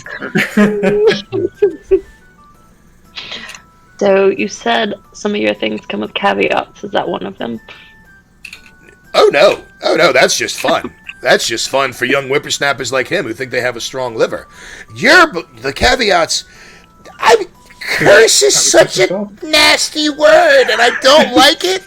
That's why caveat is so much more gentle. I mean, they're not gonna die, maybe, but it's fun. It's a fun little risk. It's a fun word. I mean, there's plenty of people that can remove stuff like that all over the place. A quick question: can I choose which one, or do I have to roll? It's it random before every I start? time. It's random every time, Okay. but you get up. It's like 4 charges a day. Okay. I just thought it was funny. I was looking through here, and you had a bunch of stuff named after deadly sins, and then Okay. Wrath instead of Wrath for the last one. Okay, now I have at least 3 that I can see very up close and personal martial fighters. Am I correct? It is correctly. Well, I have in my possession several weapons that I believe might be, shall we say, interesting to the 3 of you. The first one, for those of you who enjoy both hands tied up to a single piece of destruction, Well, you'll notice How'd you on the menu it's called the Bane of Hertrix. And he'll like reach onto the table where a lot of the weapons are, and he'll like actually climb back into his automaton and his mech suit, and reach over, and it will pick up this enormous Warhammer-looking weapon, which is actually interesting because the head of the Warhammer looks like a giant fiery red hoof, about the size of Artemis's torso. The hammerhead is bigger than Carrot, bigger than Artemis. The striking face itself is almost the size of Artemis's torso. So it's about, yay fucking big. Just the flat striking surface. That's a big hammer. Yes, this is one of my favorites. This one, I worked for 125 years on this one alone. This is a wonderful piece of destruction. And for 2,500 gold, it could be yours. Would you like to hear a little bit about it? I would love to hear more about it. All right, so Basically, the thing about this Warhammer, you get a +1 bonus to all your attacks and damage rolls. It is a magical weapon. It actually deals double damage to objects and structures. So it's a siege weapon. And on a critical hit, the target must succeed on a DC 15 strength saving throw or be thrown back 20 feet and knocked prone. Okay. this actually came from the body of this hoof that you see is from a Garistro that a friend of mine slayed and let me harvest. And I built this and said, that'll hurt like fuck when it hits somebody. And sure enough, I was fucking right. Very nice. Who did you hit with it? I refuse to answer the question. Okay. Technically, if I told you, that would make you an accessory, and we both don't want that. All right. Well, then we will move on. Yeah, it was actually from a friend of mine who was a half-orc paladin. He gave it to me after I made it for him during a siege, and he actually knocked down an entire wall of a fort with one stroke. I mean, this thing packs a wallop. Lord. Very interesting. Amazing craftsmanship. Creative craftsmanship. Oh, thank you. Only the best for me. Now, I have another one that's even cooler. Let's hear it. And he'll set that down, and he'll actually climb back out of the mech suit, and he'll pull up a very beautifully designed, and yet very simple in its own way, longsword with a grip that's designed for one hand, but also long enough for two if you wanted to. And you see a bunch of very nicely ornate runes along the blade in the blood groove. And so this is actually a very sentimental piece that I've been working on, and I promised the previous owner that when I sold it, it would go to a warrior of proper standing. Now, the price tag is to discourage such of those out there that are not worthy of it. However, I am also considering offering this up to whoever wins the single melee tournament as a potential prize. I happen to have a very nice relationship with Lord Redis. We go way back. And this actually belonged to a former crew member of his who was lost at sea. So, as such, I promised my good friend Lord Redis that I would offer this up if a proper challenger presented himself. What does it do? I can't tell you that just yet. If you buy it, then I can tell you. If not, then you shall have to wait and pray that you survive. What do you call this sword? This is Beowulf's sword. We named it strictly in honor of the previous wielder. Nice. Not how I was spelling that well. What's the, Ooh, man, there's so many things. How do I want to play this? For those of you three martial characters, give me a wisdom saving throw. Cool. Don't forget to add +2. Are you who? That would be Galbrick, that would be Maximus, and that would be Espen. Okay. Oof. You said wisdom saving throw? Yes, ma'am. I only got 13. An 8. Oh, you got a 10. 18. Okay. Maximus and Espen. As Scribbler is... I have an advantage. I'm sorry. Okay.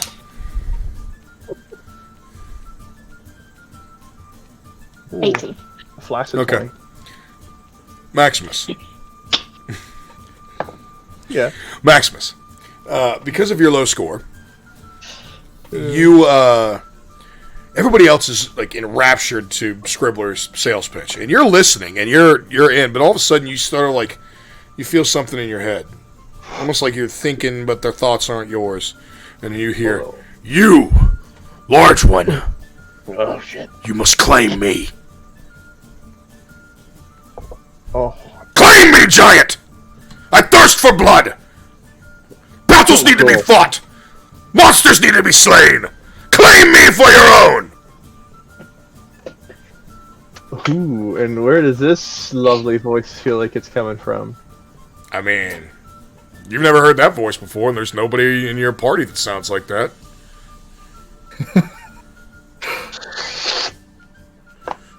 It's just Carrot playing a prank. I'm actually whispering in my little earring. Answer me, giant! Was it you? I belong to you, and no one else here! Claim me! Kill them all, Maximus. Kill them all. Let us rend these mortals asunder, and claim the right that is ours, by glorious conquest! Whew. Turns the Sounds- earrings volume down. Give me an insight check. God, please. 11. This sword's fucking talking to you. It's the sword we were just going over. This Okay, sword is demanding your attention right now. Gotcha. I just wasn't sure if it was that sword or something we were moving on to. I am Beowulf, slayer of beasts, conqueror of seas, raider of shores. Claim this blade as your own, and carry on my destructive legacy. Wow, those are all things I want to be. Then we shall be. Together we will be unstoppable. Oh, that sounds so cool. Maximus is like, I see this as an absolute win. Totally not be cursed at all. Yeah. You know what? Are You're you right. I saying think these I things do out want loud? to. Claim me, friend, and let us conquer. Let us bring glory to you and your friends' names. I thirst for battle, and I rage for conquest. Scribbler, you said this one was artificially priced, right? Like you were just kind of pushing people away. How much do you really go for?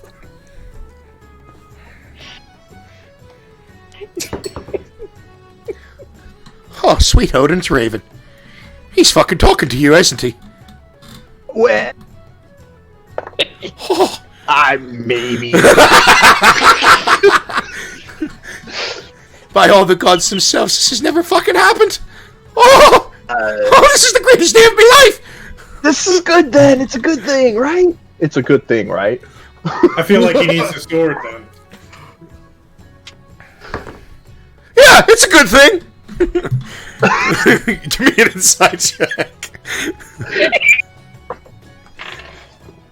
It's a good thing. What's you roll? 3. Oh, 1. He has no idea if this is a good thing. Oh, okay. He has no idea if this is a good thing. You have shocked this old gnome to his core right now. Oh, my Oh. fucking Chris Evans. Okay. Wasn't expecting this today. This is a new piece of information that I was not prepared for. How much you got?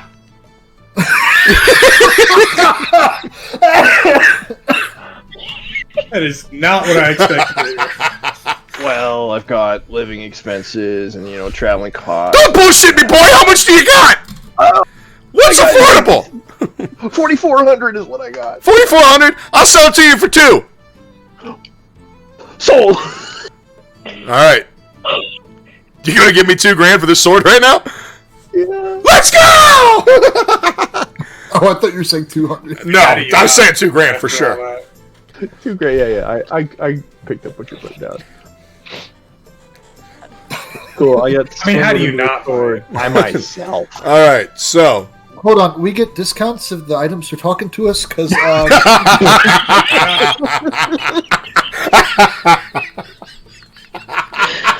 that's amazing.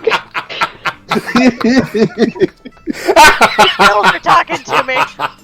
So many voices. It got very loud in here.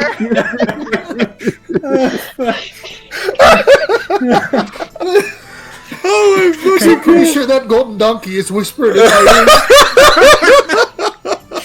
Oh, can Espen, Whispered sweet nothings. Espen is going to look at him, and in his head he's going to hear, "Your donkey wants to be sold. I'm ready to go with them." okay, give me an Arcana check with disadvantage.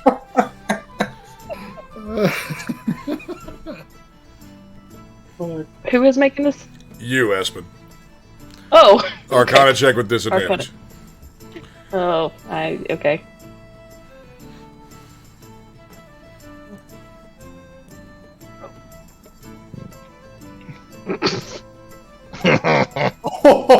Natural 1? Yeah. Yep. Okay. So, you're gonna go and actually try to cast this spell, and you'll feel that he's actually protected by some sort of magical ward against, divination spells of that effect. So, Maximus, since you're gonna purchase this sword, here's what you should do. It requires attunement. So, write all this down, and then I'll work on making you a D&D Beyond item. Cool. I might even just do it. So, this, first off, as you've already been realized, this sword is sentient. It's a neutral alignment, so it's not an evil alignment. That's good. It has an intelligence of 8, so you guys are basically blood brothers at this point. It has a wisdom of 15 and a charisma of 13. And it has hearing and vision up to 120 feet. Oh my god. In 8, Wiz 10. Oh, Charisma 13. Sorry. wisdom's 15. This thing's street smart as fuck. It's just dumb as a And brick. charisma 15. Yeah. Now, the actual stats. It's a +1 bonus to attack and damage rolls with a magic weapon.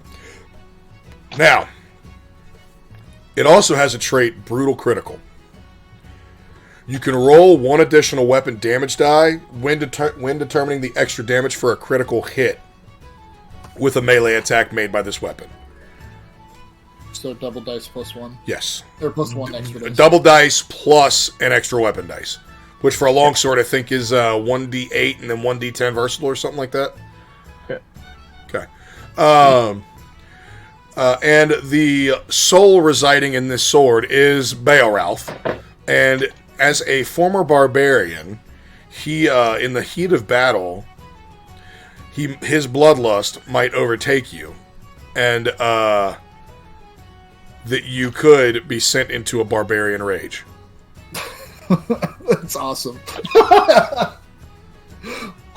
Okay. Cursed sword in the best way. Yeah. Well, it's not cursed. There's no curse. It's just smart. Phew. God, that laughing has me sweating my ass off right now. I'm dying. Whew. All right. Cool. So, all right, lad. That's the most exciting sale I've made in a century. Now that we've gotten the exciting stuff taken care of, is there anything else that I could possibly interest you in? I see you have an acorn pendant. I do. Do you happen to know of a small furry friend that also is known for his acorns?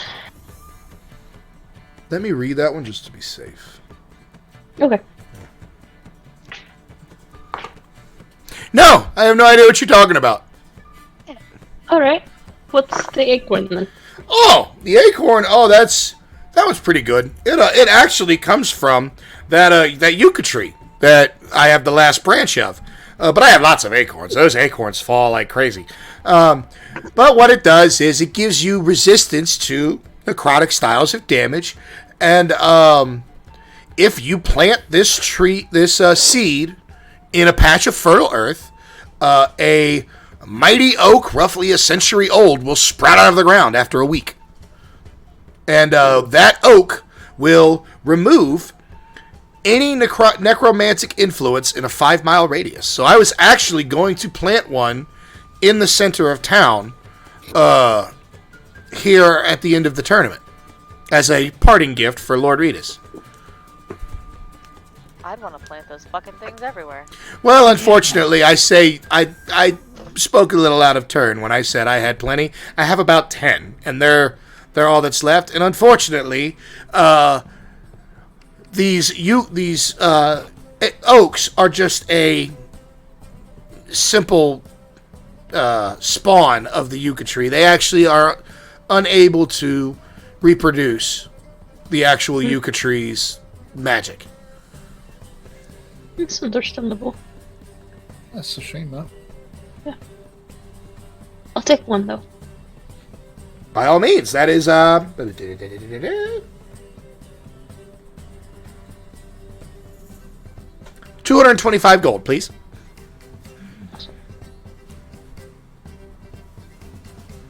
Keep us here a little while longer. This Sail of the Sea Hag. Looking forward to our sailing days. What does this do? Oh, the Sail of the Sea Hag. Interesting. Okay, let's see what that can do. Oh, so that's actually interesting. It's not, believe it or not, based off the name. It's not from a hag itself. It's from a mighty pirate vessel that was called the Sea Hag. And this was a mighty vessel before it was sunk in the Leviathan Deep. And through my own mystical ways, I was able to acquire this. Once you unfurl this sail, until you furl it back up, it will always have wind blown in it. So you will always be able to go in a direction. It will never leave you stranded at sea. Yeah. Definitely pick that up. That is, that one will be 500 gold, please.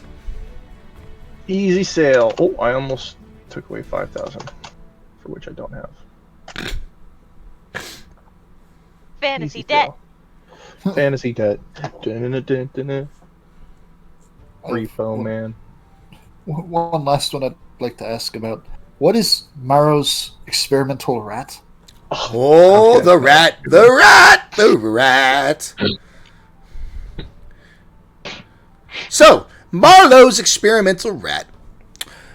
He's a weird little thing. He's actually kind of... 1 second. And he'll actually, like, go over to a cage, and you'll see a full live rat.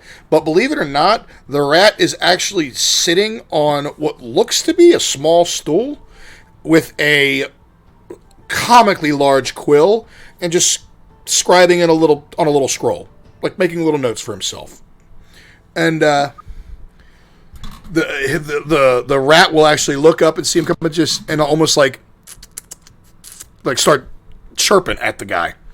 And he's just, shut up, you little bastard! Somebody wants you. And he'll open the cage and like reach in and pull him out. And so basically, what it is, this rat kind of operates as a bit of a familiar, without the bring it back once extinguished ability. He's not great, but he can do some rudimentary stuff for you if you need to. I'm gonna look at Artemis and I'm gonna go, he's not a snack. Yeah, I feel... I'd probably feel a little uncomfortable eating around him. Actually, 1 second. I mean, my father back home was a rat farmer, so... Well, what do you expect? Yeah, this rat understands common and hears you say that, and it means it's like, and just goes back into the cage and, like, shuts the door. No, I'm gonna look at the rat and be like, I'm sorry!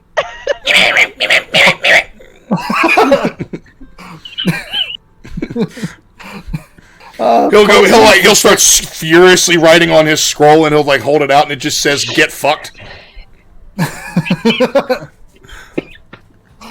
I apologize for frightening your ass. Well, unfortunately, it looks like Sabine's not for sale anymore. Not you guys. Oh my gosh. I'm just gonna be like, I think I just got pulled off by a rat. I believe you did, little one. Nope. That's the first time he's ever been talked about being consumed by a potential buyer. What the fuck is wrong with you? He's an owl. I just wanted to make sure that wasn't his intention. Well, I'm not going to lie. This discussion has made me a bit hungry. Is there anywhere in town that sells rat? Believe it or not, in the Rust Quarter, I think the Beach Longship has something particular for those who are of a lesser income. That might be vermin. I don't know.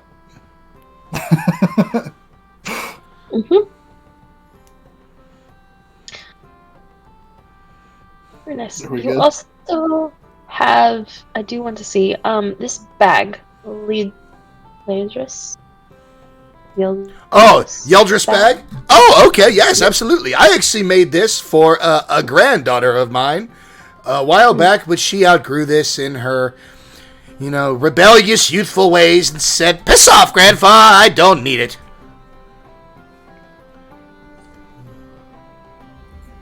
Let's see, where's it at? Where the fuck is it? Okay. Oh, so this is... I actually made this because she was going away to a bigger city and I wanted her to be safe. This bag, in particular, is very special because it acts as a bag of holding, which I believe, based looking upon your waistbands, you have in your possession. The same thing, however, if someone tries to steal the bag or something within the bag, if they're not quick enough, they'll take 4d20 piercing damage.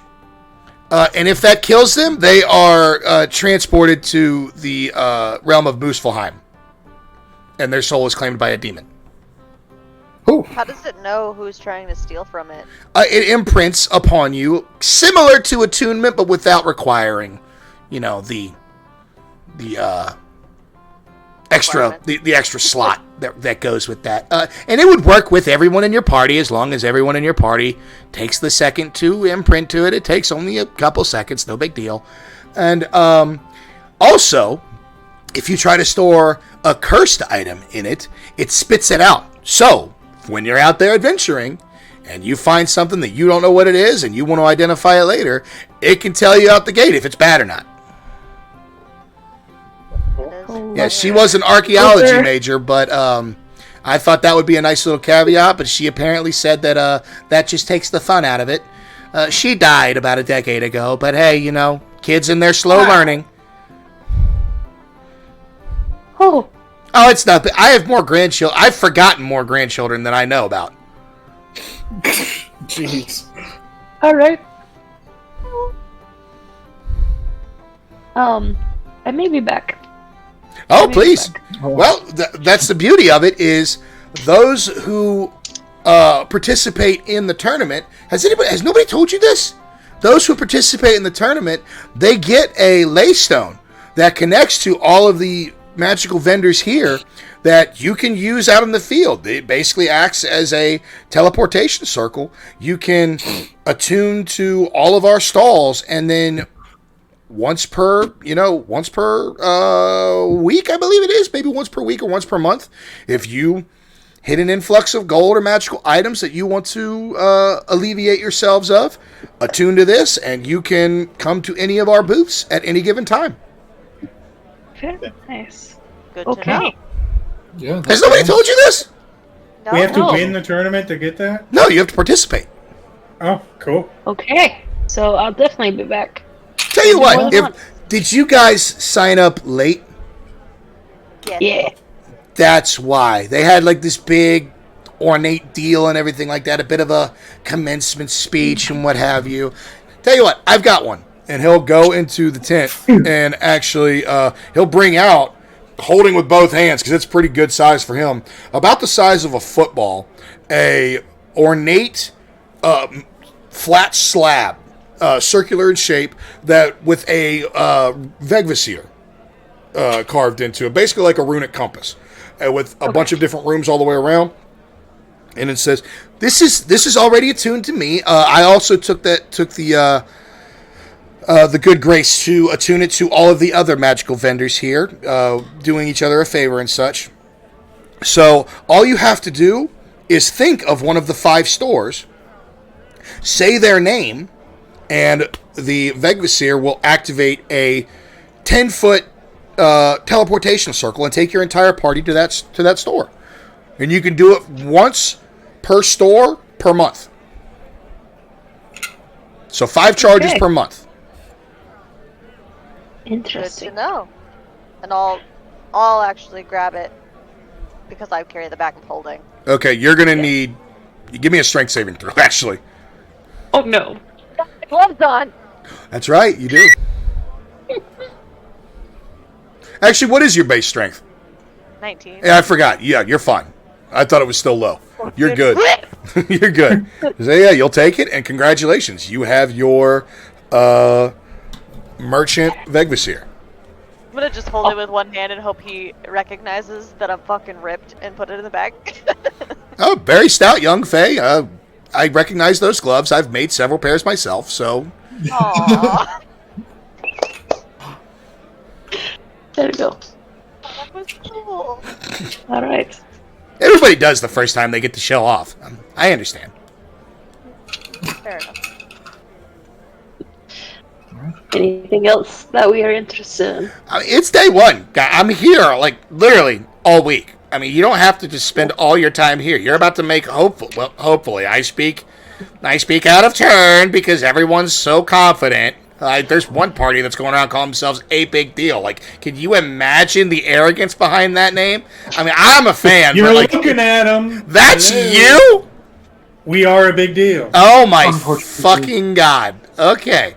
Well, I'm just gonna look at him and be like, we couldn't think of anything else. that's very apparent. So, anyway, enjoy your day and enjoy the festival. I'll be here the entire time. Thank you again. Pleasure. All right. congratulations. That's Scribbler's Sanctorum. Yeah, I'll take one last glance at the rat as I leave. The rat's just flipping.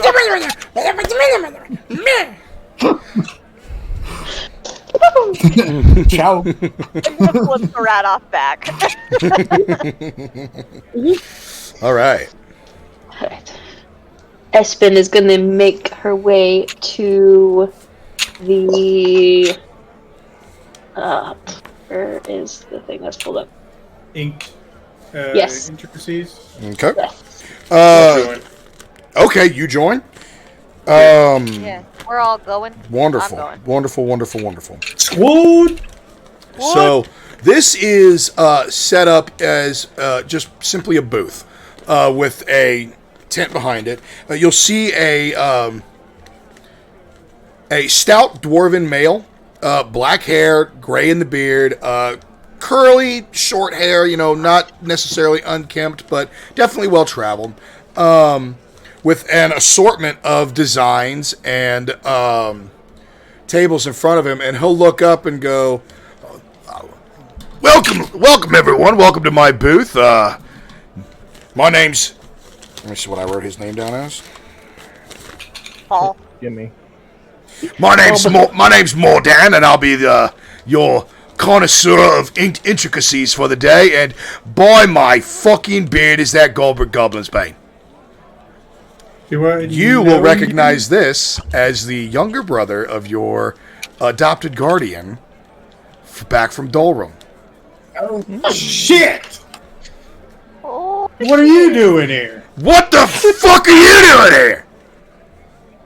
I've been here. You been here? I've been this far south for a long time. Bloody How long have you been down there? Literally less than 16 hours. I just got here. Oh. Well, I mean, I'll go up, give him a hug. Yeah, he'll give you a huge embrace and say, I never thought I'd see your ugly mug again. Yeah, to be honest, I didn't think I'd ever make it back up north for a long time. Mate, I don't want you to go back north just yet. It's still ugly up there. Yeah, how bad is it? I mean, anyone with your last name ain't welcome for a while. Right. And I take it you know who's in town? I've heard. It's kind of the reason I decided to stop in Rockdale. I decided that if you couldn't got the bastard, I was going to. But sounds like you actually might get to do it, and it'll be legal. Yeah, well, that's what I'm hoping for. But if it doesn't happen in the tournament, I'm going to need you to take care of it.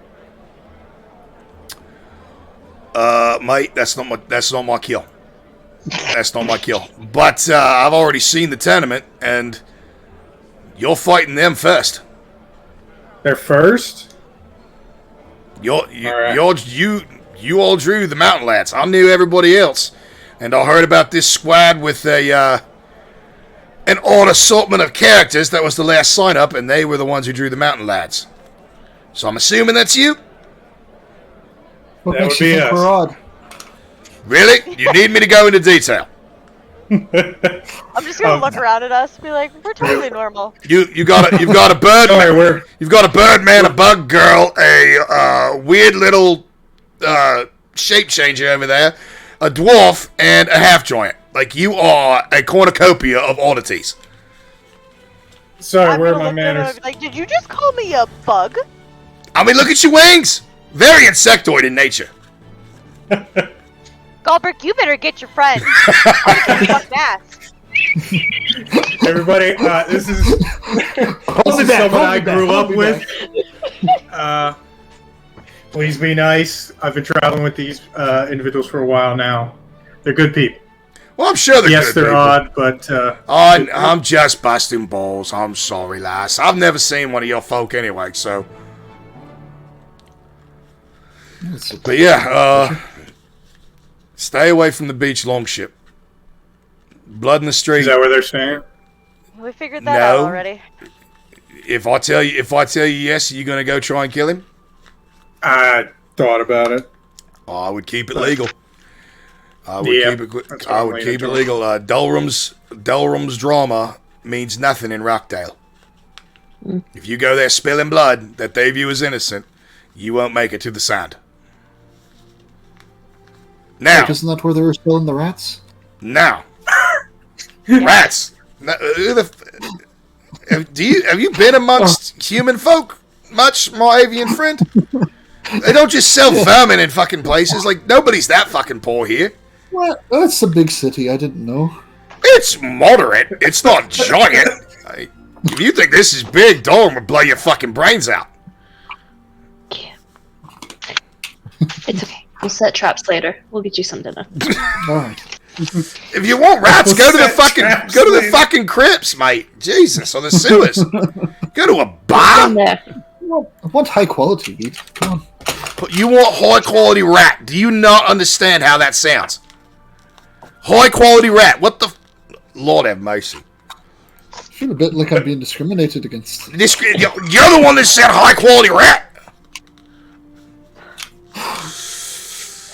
Alright, enough of this lovely reunion. I'll be here all week, so me and the young fella he'll catch up eventually. I am rather flustered right now. Tattoo artist and purveyor of magical enhancements of the ink variety. Would you like to see a menu?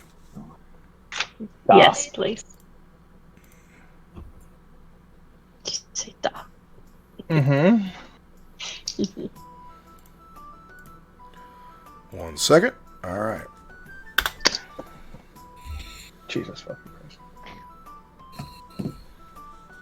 Cool. So bright. Ooh, menus.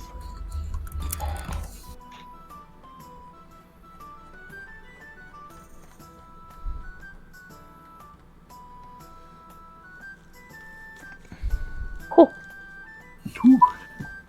Quite a bit. Quite good. Quite expensive. God damn. Sorry, what was this guy's name again? I forgot to write it down. Mordan. Mordan. Mordan. God damn, Mordan, these prices are, I'm making a permanent improvement upon your body, son. You think my services is cheap? Damn. More damn! No family discount for you, you fuck. Who do you think you are?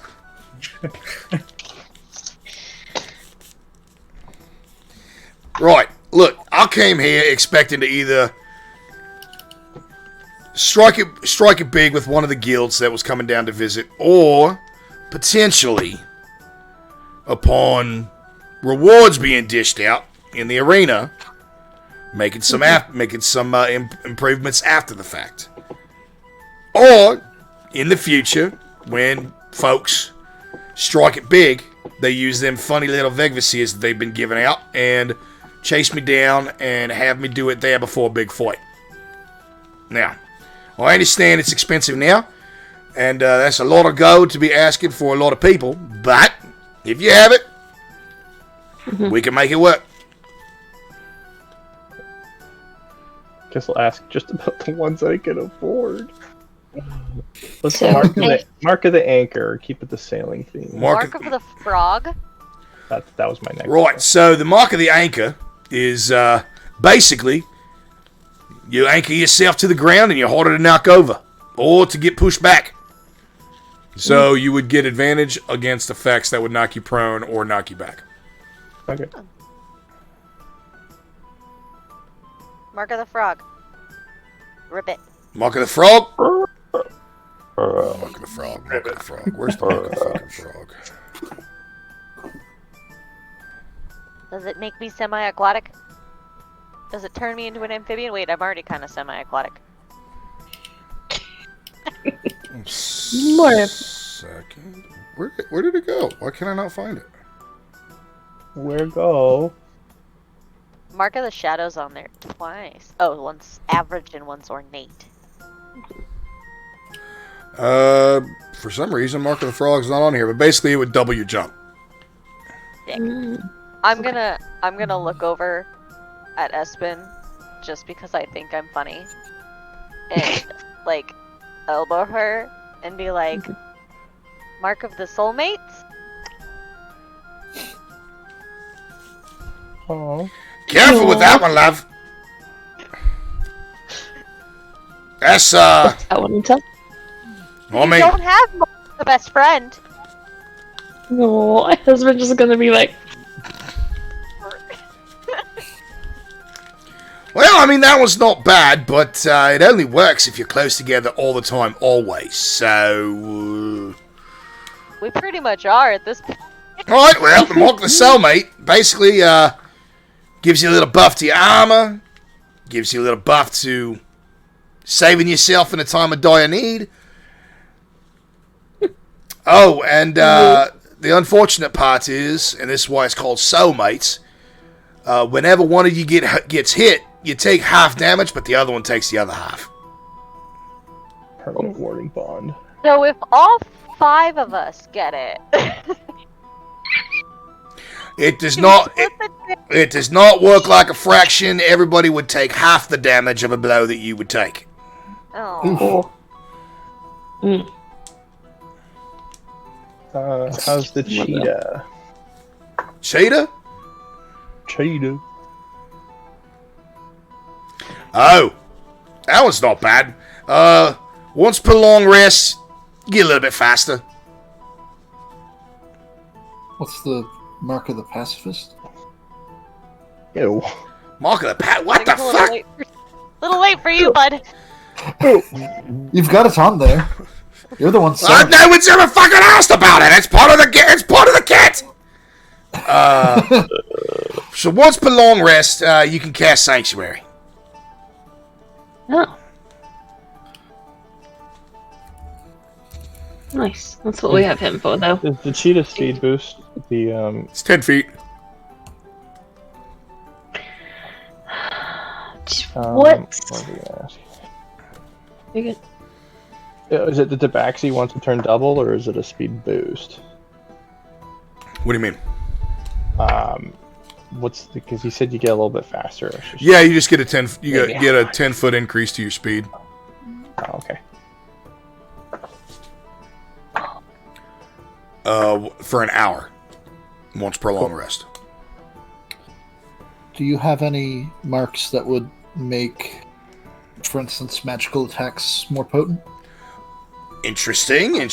I could probably look through what I got and see exactly what be good.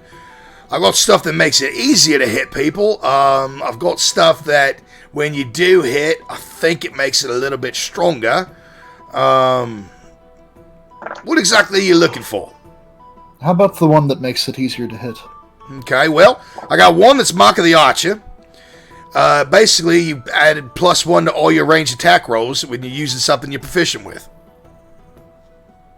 Does that include magic? Are you not Or proficient on Arcana? Oh, I just didn't know if that's. If you're asking if it would apply to your canon, yes. Okay. Yeah, interesting. I might be back for That that. was just one I could think of off the top of my head. You give me a little time, I'm sure that I could figure it out. Figure out something a little bit better. Yeah, that sounds. That'd be nice. Appreciate it. You said you had one that had helped the strength of your hit. Yes, ma'am. What's that one? That would be, where was I? Just saw it.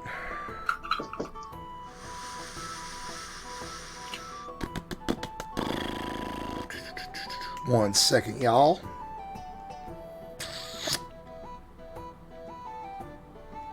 Oh, so I got one that's, it's called the Mark of the Armsman. It's kind of the same as the Archer, but it gives you a +1 bonus on attack rolls or damage rolls with a specific type of melee weapon. Swords, axes, maces, that kind of thing. As long as you're proficient with the weapon and wielding it in the arm that the tattoo is on. That's not a, once per hour thing. That's a permanent buff. If you go with a more ornate style of this, it grants it on both attack rolls and damage rolls.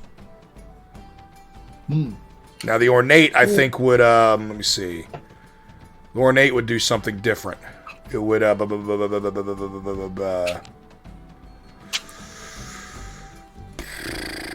think it adds another it adds a higher DC, longer application time, and higher price. Okay. You said something we're proficient with. Would that include attacks in wild shape? Do you add your proficiency bonus to those attacks? Normally? Yeah. It has no, because it has its own. Like each one has its own.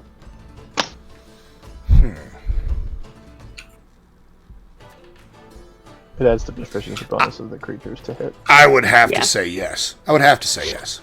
It wouldn't make sense because it's your whole thing. Of course, you're going to be proficient with it. Okay. I'm very interested in this one, but I like to say that my services are for those adventurers as they start to find their own and become, build their own legend. Mm-hmm. This is not something that needs to happen today. This can happen. Say by some luck of the draw, you're out in the Leviathan Deep, you kill some sort of amazingly massive creature that brings in a dragon's horde of freaking gold. There you go. Also, in the future, if you're willing to go out and actually find some of these harder to find materials and inks for me, I'll throw that into the compensation. Mm-hmm.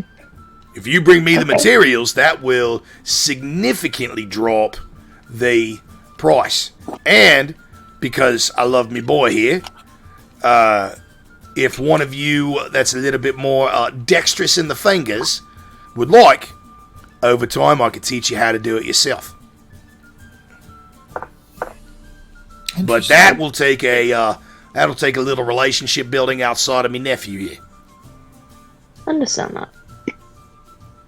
But I am open to that as a possibility. Something I would be very interested in. So, for the Mark of the Armsman, what sort of materials would you be looking for, just for future?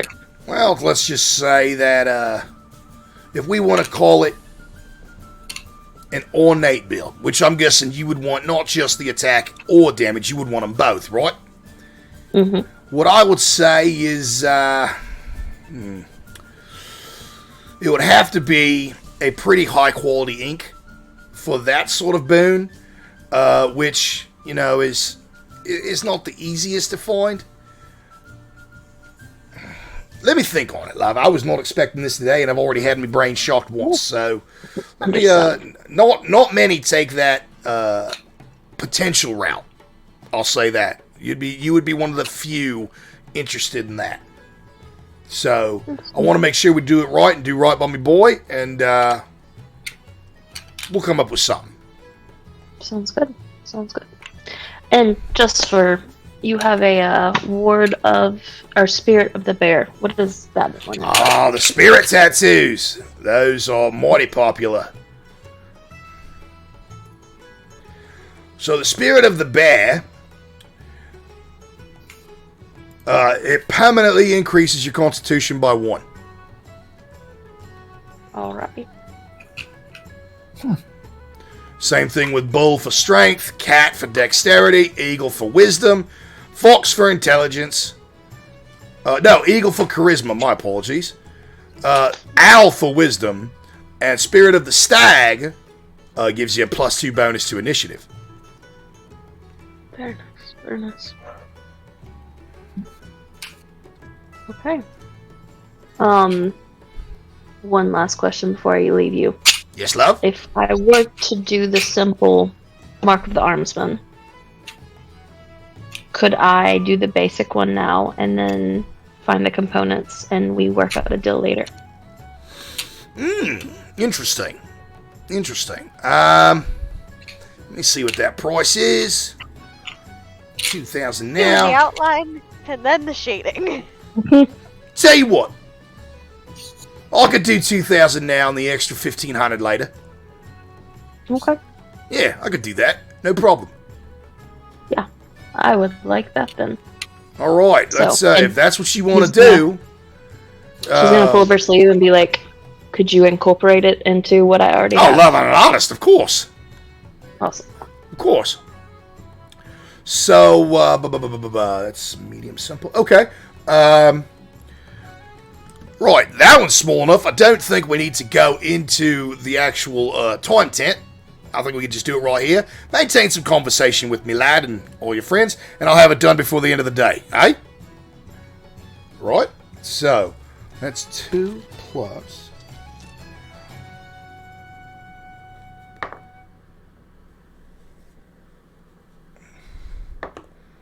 Okay. I'll give him a +4. Beautiful. Yeah. So for the next 5 hours, you guys are just sitting there around this booth, and he's just, and it's old school needle and chisel hammer, just, and he's just you. It's not a pleasant process, but you're a hardy barbarian, you know, who's used to just getting the crap beat out of her in an animal form. You're fine. You're built for this. And you'll actually see a continuance of your current tattoos. And he doesn't actually deviate much from the design. When he promised you that he would incorporate it, he meant it. And you'll actually see, you know, it'll be a different variation of different paws of animals that you've seen or taken shape of in the past. You'll see a wolf paw, a bear paw, and just kind of just incorporated through vines and almost like muscly sinew details all the way across. And it'll go up past your elbow, up to the beginning of your tricep. And yeah, after 5 hours, all right, love, you're done. 1 second for the healing process. And he'll rub his hands together, and he'll actually rub them so intensely that you'll see what look like sparks start to flash between his palms, and then he'll just, and a magical burst of heat will fly from his hands, and you'll actually see no scab, no irritation or anything like that, just pure healed scar. It's sore, it hurts, but it's completely healed over, ready to go. And you actually feel that your sword arm feels stronger. Significantly so. Cute. Beautiful. I'm guessing Whitney's over there naturally jealous. Like this is out of character jealous right now. My tattoo's healed like that. Same, girl, same. Dude, So, if yeah. I could have done that to my knee. Oh yeah. Oh yeah, this freaking elbow right here, I would have been like, just set it on fire! Make it healed! Heal it now! Yeah. So, alright. Nice. Very nice. Before we finish with the tattoos, can you humor me on the Kraken? That's my last ask. 1,000%. The mark of the Kraken is, let me see how much that one actually is. That one's pretty expensive, I'm pretty sure. Nope, $2,000. Mark of the Kraken. Oh, that's a good one. So, as an action, the wearer can emanate a magical darkness, which fills a 15-foot radius sphere centered on the wearer and moves with them. Creatures with dark vision cannot see through this darkness, and non-magical light cannot illuminate it. Completely covering the source of the darkness with an opaque object, such as a bowl or a helm, blocks the darkness. The darkness lasts for 1 hour, unless dispelled, and the tattoo may be activated once per long rest. Cool. If any of this affects area overlaps with an area of light created by a spell of level 2 or lower, the spell that created the light is dispelled. Can the user see through the darkness? Yeah, I will say yes. Okay, cool. Sweet, shelved. Thank you. I'm blind. I can't see. Fist of the elements.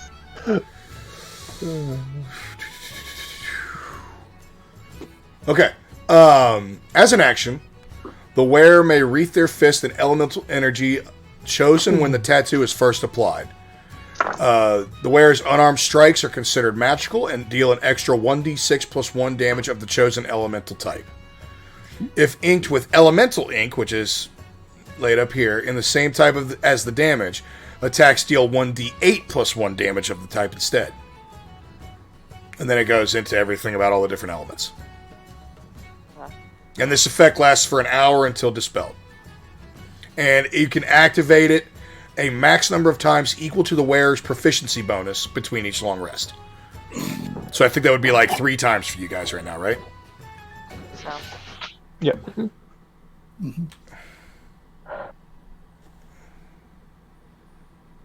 All right. So we've been shopping for 2.5, 3 hours. What would you guys else like to do? What time of day is it? It's approaching late afternoon. We sat there so us could get tattooed for 5 hours. Yeah, so Sorry. that was from like 11 till about 4:30, 5 o'clock. Oh, see, I would call that evening. I am a grandma. I was going to say, what do you call this right now? The hour of the dead? Are they insane? Sleepy time? Sleepy time. What was the tavern where the bearded people? What are they called? The bearded bastards? The Mountain Lads. And they're at the Mountain Lads. The Bearded Bastards is a much better name, and I'm mad that I didn't think of that. But the Mountain Lads are at the beach longship. Okay.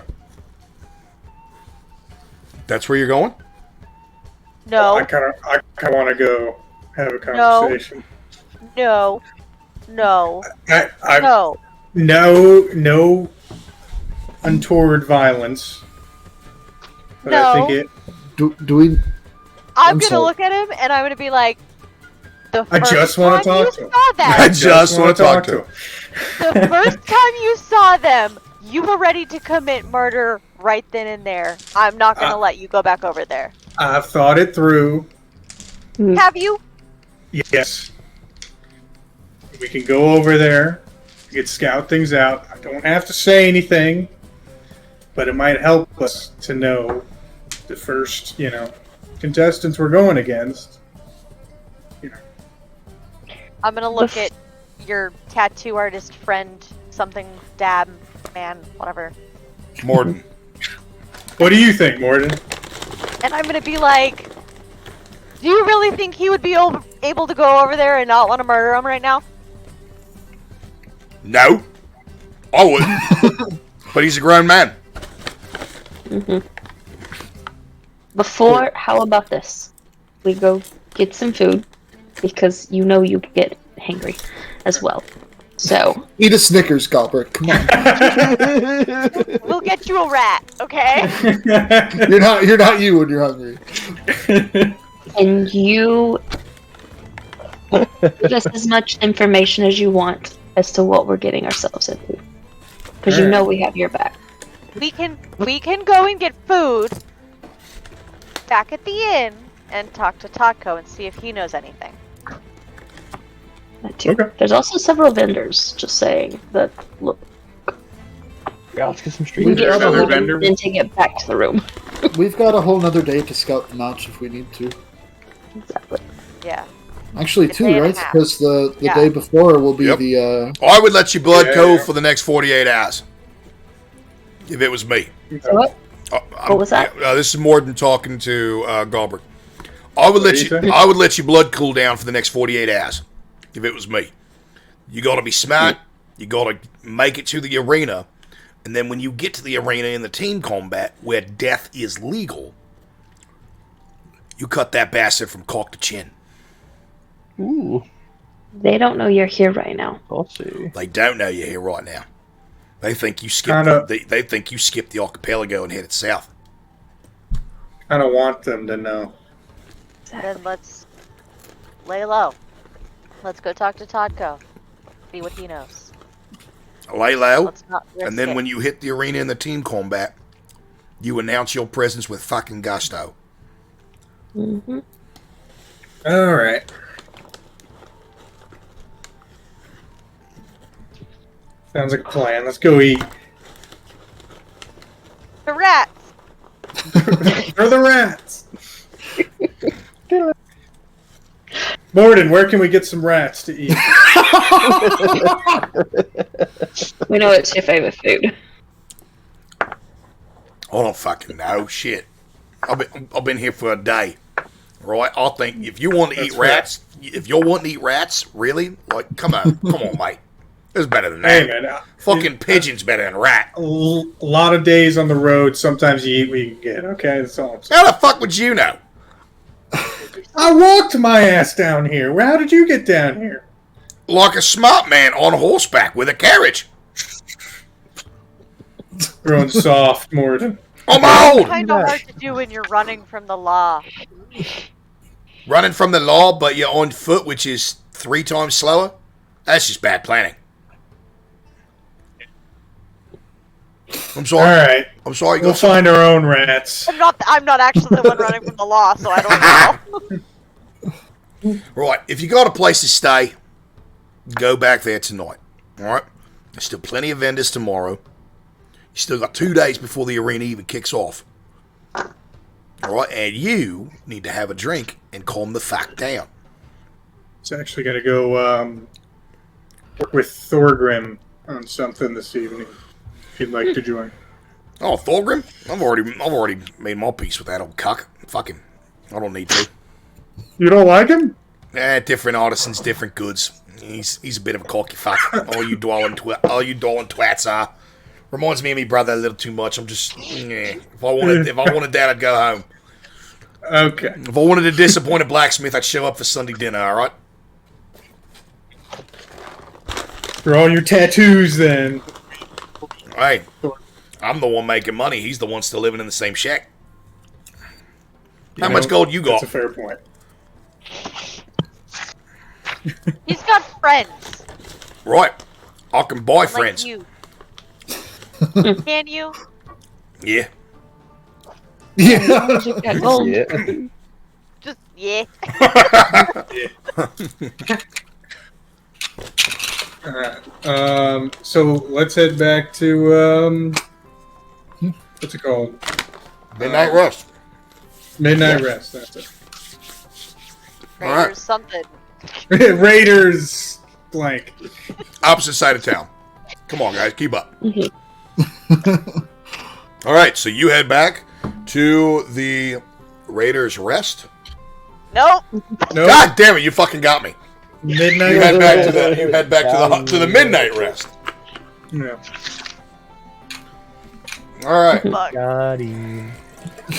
So in the Midnight Rest, it is rapidly approaching evening, and the tavern is starting to pop off a little bit. Everybody's excited about upcoming games, excited to be spending money. A lot of new faces. You actually see a couple,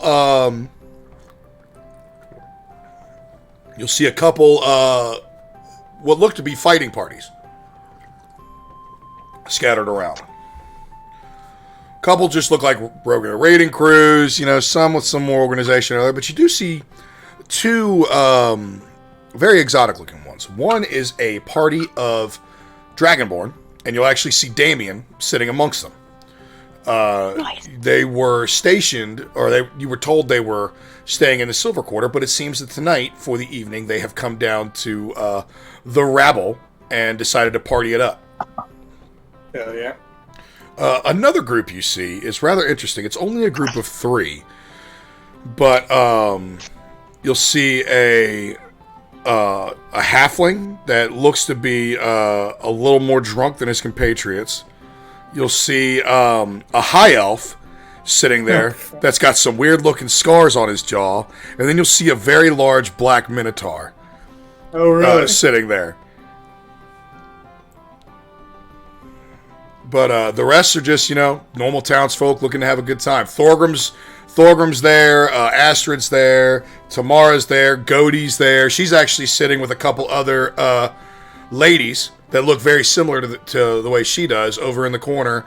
And she actually looks like she's, just happy to be there. Big smile, enjoying time with her family. Overall, very lively atmosphere.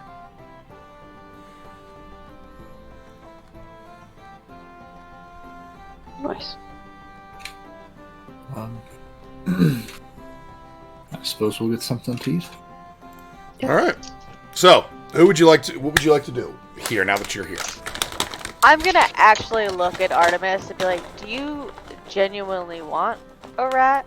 Or is there actually something else you want to eat and we're just bullying you? Genuinely, back home, one of the main things that we would cultivate, I suppose, were rats. It's one of the few animals we could domesticate up that high easily. Does 3 look like this by chance? Shockingly close. Hey! Shockingly. I remember those 40 hours of my life. No.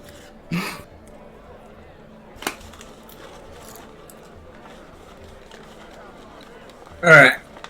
But I'll honestly eat anything. I'm not strongly adverse to one or the other. I just wanted to make sure we weren't forcing you to eat something you were not actually interested in.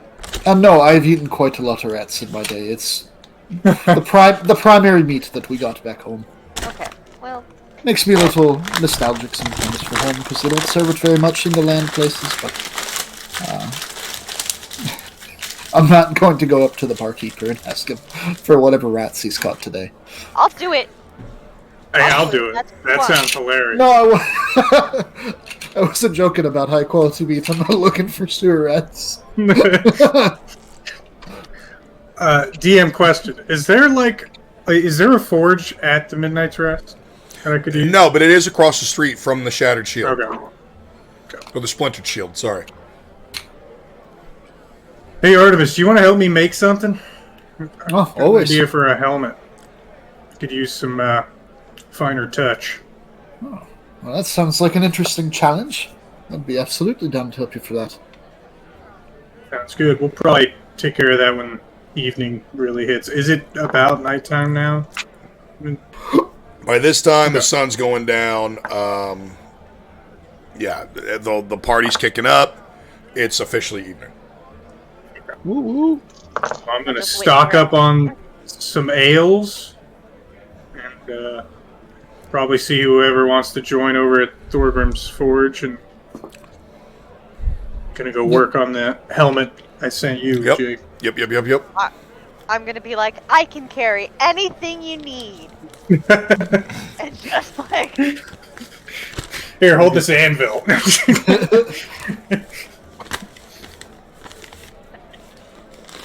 All right, so the 3... are you going with them, Carrot? Yeah, I'll go with them. Okay, so the 3 of you will start making your way towards the exit closest to the Splintered Shield. Thorgrim will see you and lift a hefty flagon up in your direction. Be like, all right, mate, you going to go work on that project you was telling me about?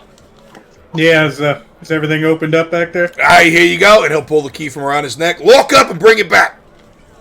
Snag it and head on back. And I'm going to start getting to work on that helmet. Okay. Having some drinks along the way. Beautiful. Go ahead and we are actually going to... Let me pull up my new crafting rules. Okay, so is this enchanted? No, for now I just want to keep it as a simple helmet. Okay. It doesn't even have to really have any stats, honestly. It can just be for flavor for now. Okay. What would you like to... would you like this to have an armor bonus to it? It doesn't have to. It'd Okay. be cool if it did, but it doesn't have to. Well, here's the thing. It's you can, because this is a master craftsman. He has all kinds of different materials available to him. If you want it to have a +1 with no enchantment, or no future ability to be enchanted, it's going to be 1,000 gold.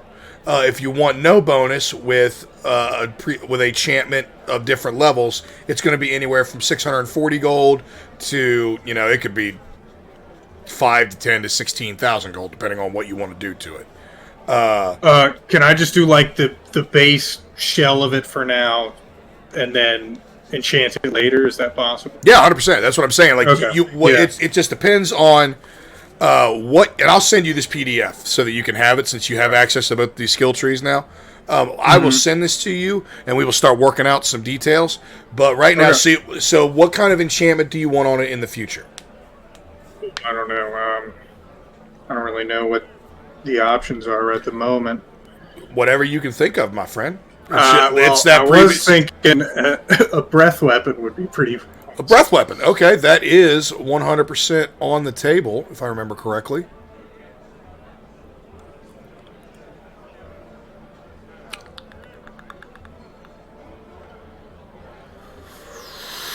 Frost breath weapon, if possible. Okay, so tell you what, that's pretty light.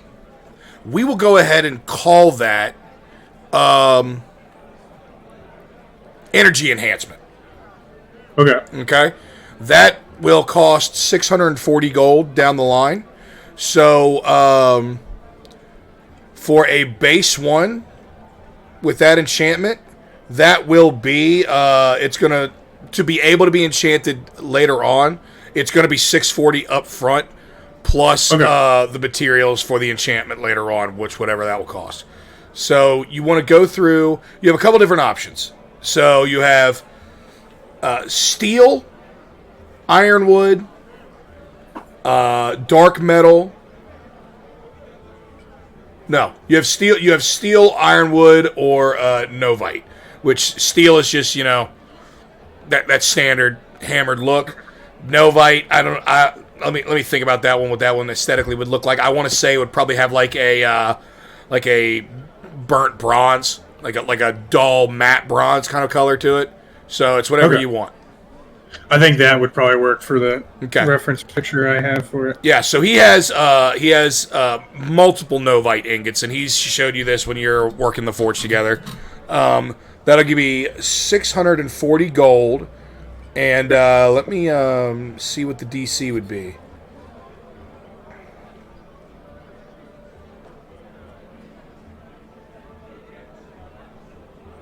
I'm broke as fuck now. Yeah. No wonder Galbraith doesn't usually have much money. Yeah, no shit.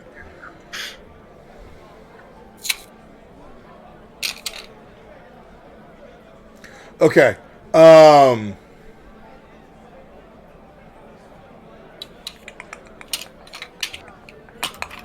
Okay, beautiful. This is a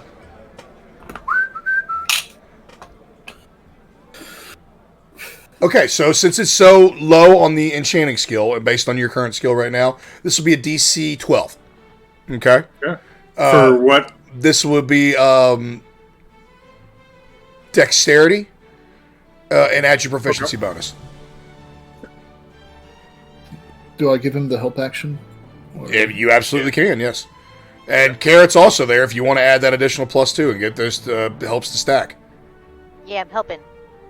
18. Okay. 18 for the first one. Good. You actually passed that by 20. So, okay, so now instead of needing 2 more, I need 1 more because you passed it by 5. Oh. Roll again? Yes. Natural 19. Beautiful. Yeah, this thing, it's one of the best pieces you've ever made. You've left plenty of space for runic engraving and equipment slots for future enchantments. You're gold to go. It looks exactly like the reference picture you sent me, and because of your future plan, you actually have that faceplate that's right there.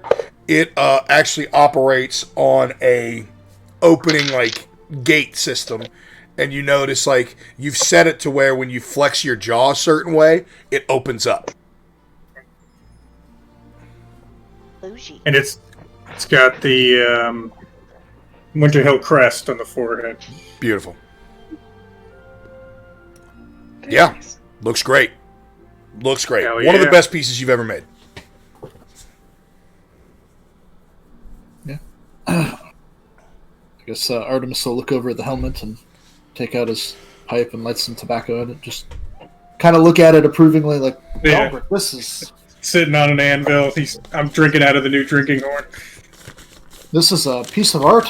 Roll a d4. Me? Oh, Yeah. yeah. 1. You've got, think of like the best pint of Guinness you've ever had in your life just coming out of that horn right now. Hell yeah. It's fire. Good job, well done, Galbert. That's beautiful. Appreciate it. Thanks for the help. Oh, thanks. Something like this, I'm proud to have been helped. If you ever need help with anything, you let me know. I certainly will. They're like, yeah, buff. She's just over there just Balancing doing inks flexion in the poses. background. Like, that's all I did while you were working on the fucking helmet. I Just just flex. Oh. Hey, Carrot, can you pick up this thing? Yeah, sure, pick up. All right, back to it. Look at that. Oh. that's literally how it went. Excellent. Wonderful. All right. Now, the other two, while those three are off crafting, what are you guys doing? If anything, you could just be sitting, chilling, drinking if you want to. Definitely grab a drink and sit down. Just keep watching over who the groups that we may be fighting in the future, and just keeping an eye out for people. But so we haven't talked much since all the craziness has been going on. Yep. How are you feeling about this fight? Feeling, I don't know, I'm excited. This is a chance, like this could put all our names on the board in a lot of places. Yeah. Very well could. Does that excite you? Yeah, I'm... Well... Kind of. I haven't been one for... Yes, we do things in the circus, but honestly, I'm not a people person, as you probably have figured out. So normally it was more of... I turn into a bear and try to juggle or something like that, and not really as myself. So this is kind of a whole new thing. Being in the limelight. This is you. This is your name. No. But yeah. I did have a thought though of kinda went to go see what Galdrick's friends are about.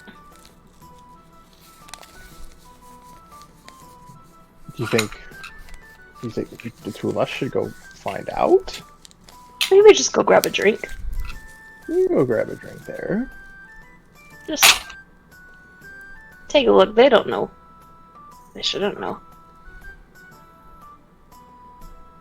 What are your thoughts? Yeah, as much as I want our name known, they won't know who we are yet, and Exactly.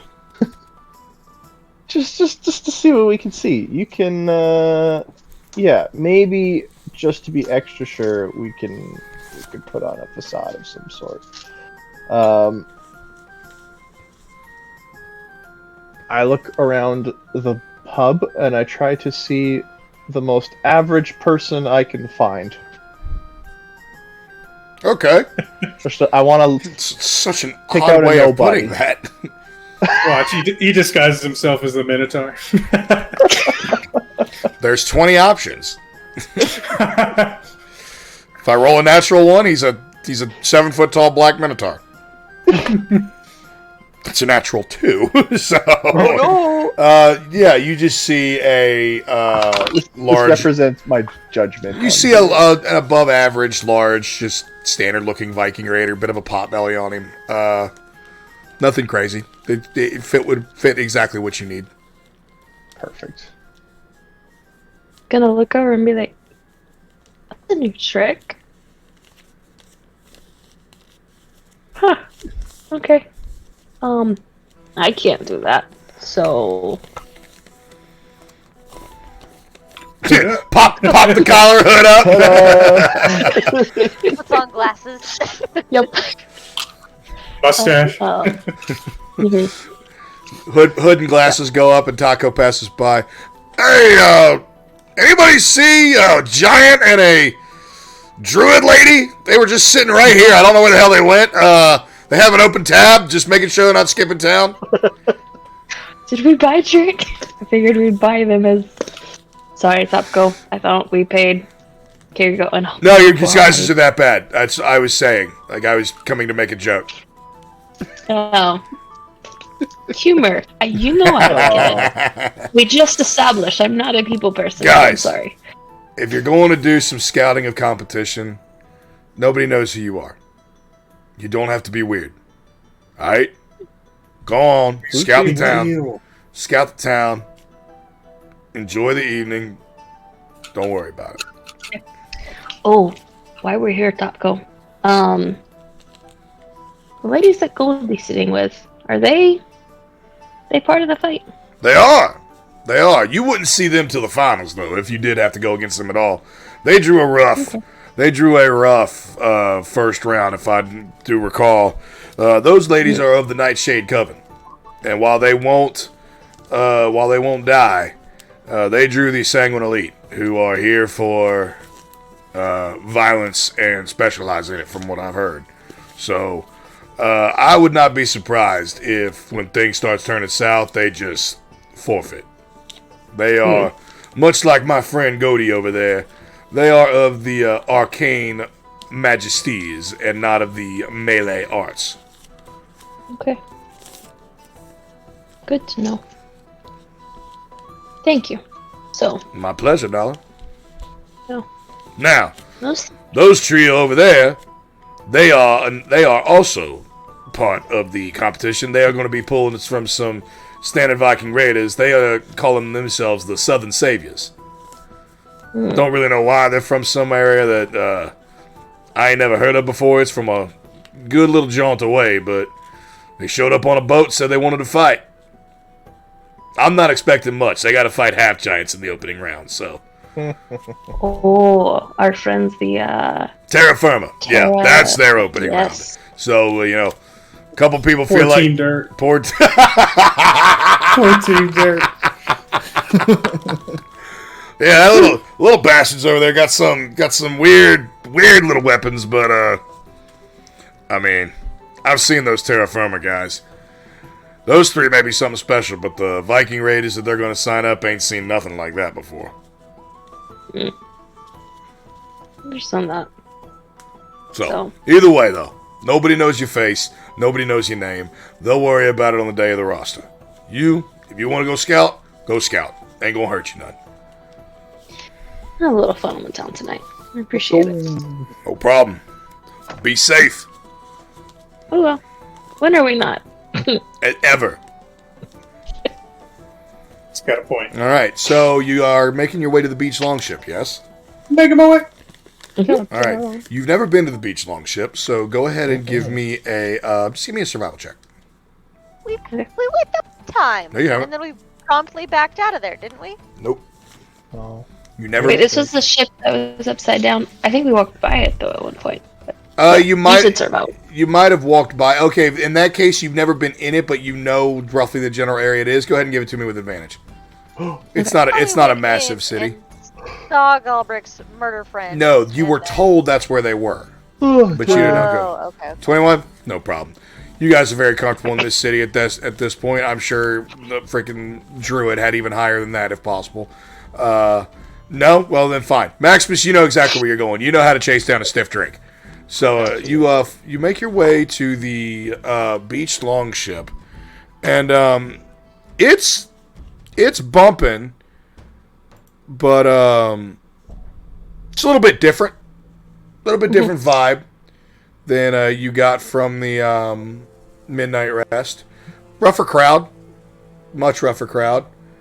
And there's a couple things you see.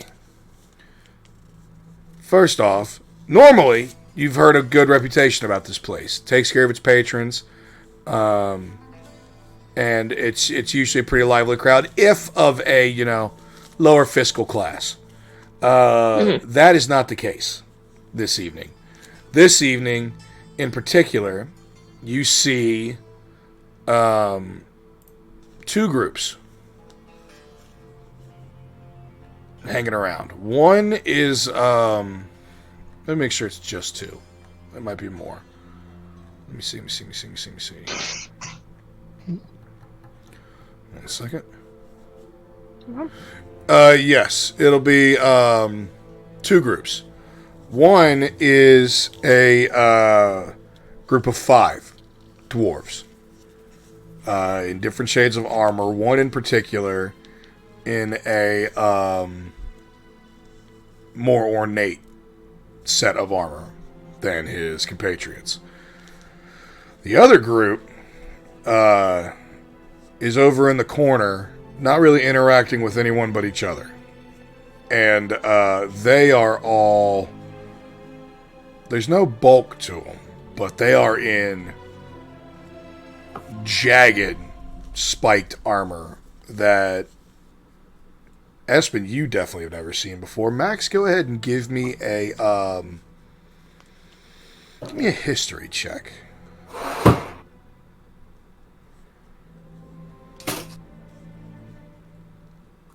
Ten. 10. You don't recognize the armor either. But they are what you can see. Helms are off. Faces are exposed. They're all drow. They're all dark elves. And their armor looks like it was it looks like it's well made and put together, but it's obviously meant to do as much damage in close quarter combat as it is to defend from damage. Spikes and sharp points everywhere.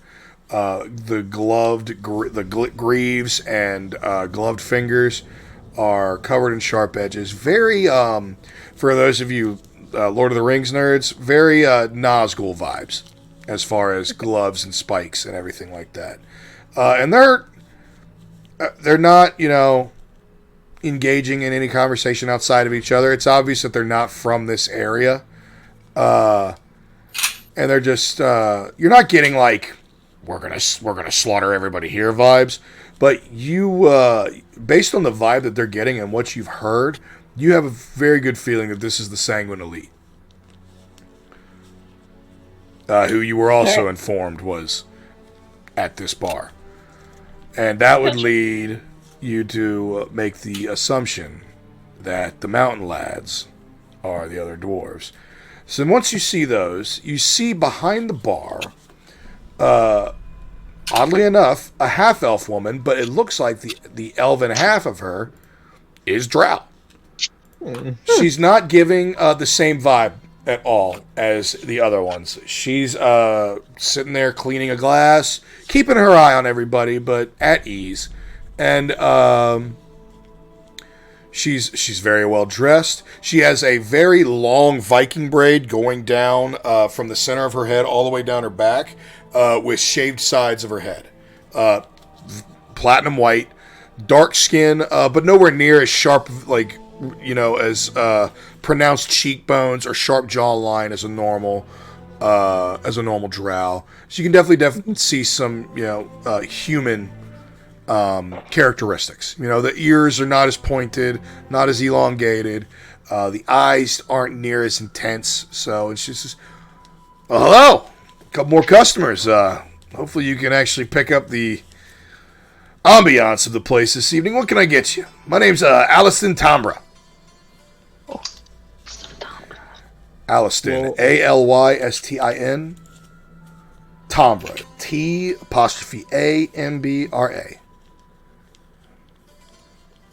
Awesome. That's done. What's your drink of choice here? Well, we just got the two. Ale and whiskey. I recommend the whiskey until the ale tastes good. Yeah, we'll do that. We'll take two. One for me and him. All right, and she'll actually pull out 2 bottles and just set them there for you. That'll be 5 gold apiece, please, and I'll start a tab for you. Awesome. Thank you. Boom. So, what brings you to my little neck of the woods?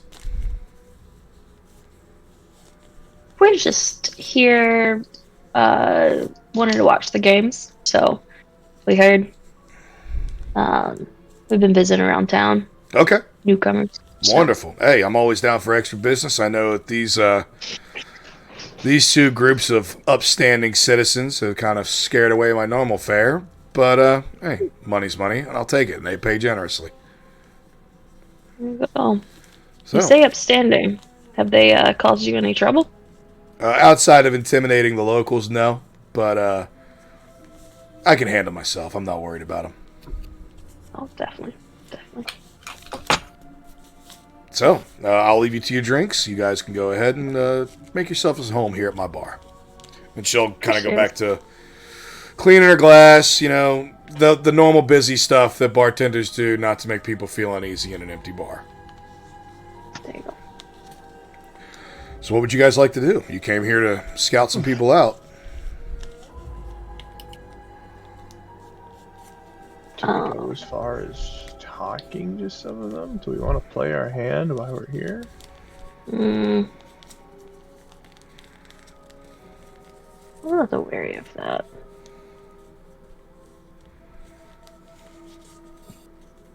What? I meant to check this. Suspicious? Don't be Don't be suspicious. Do it! Yep. But smack one of them. Galbrick sends his regards and just stab one of them. No. Sorry, I am looking up something really quick.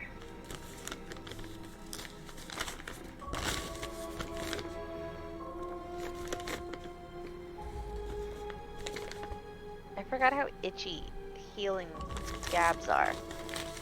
How'd you forget? You're covered in tattoos. Yep. I don't consider tattoos scabs. Yeah. Those are fun boo-boos. These are not fun boo-boos. Gotcha.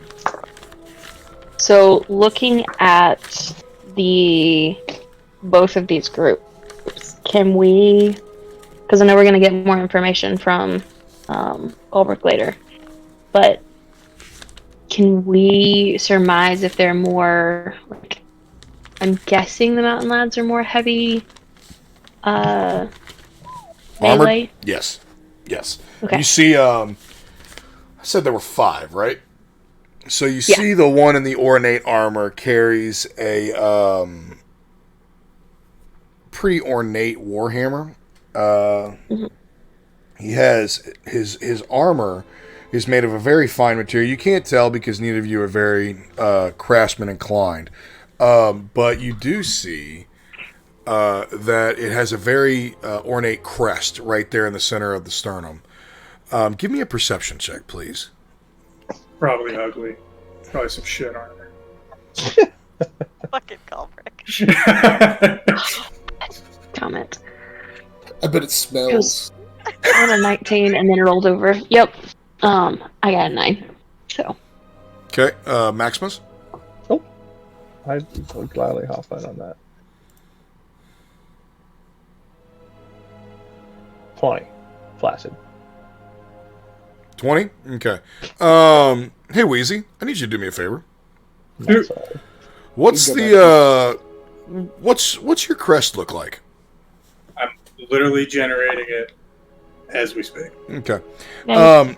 Well, what you see on his chest is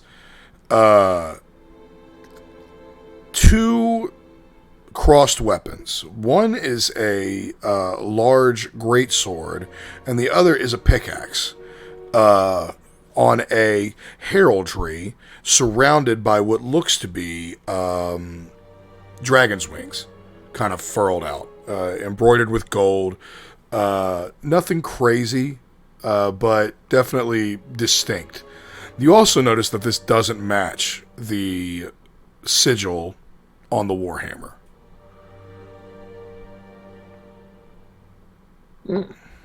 Okay. The Warhammer sigil matches whatever Wheezy's going to drop into the chat. Come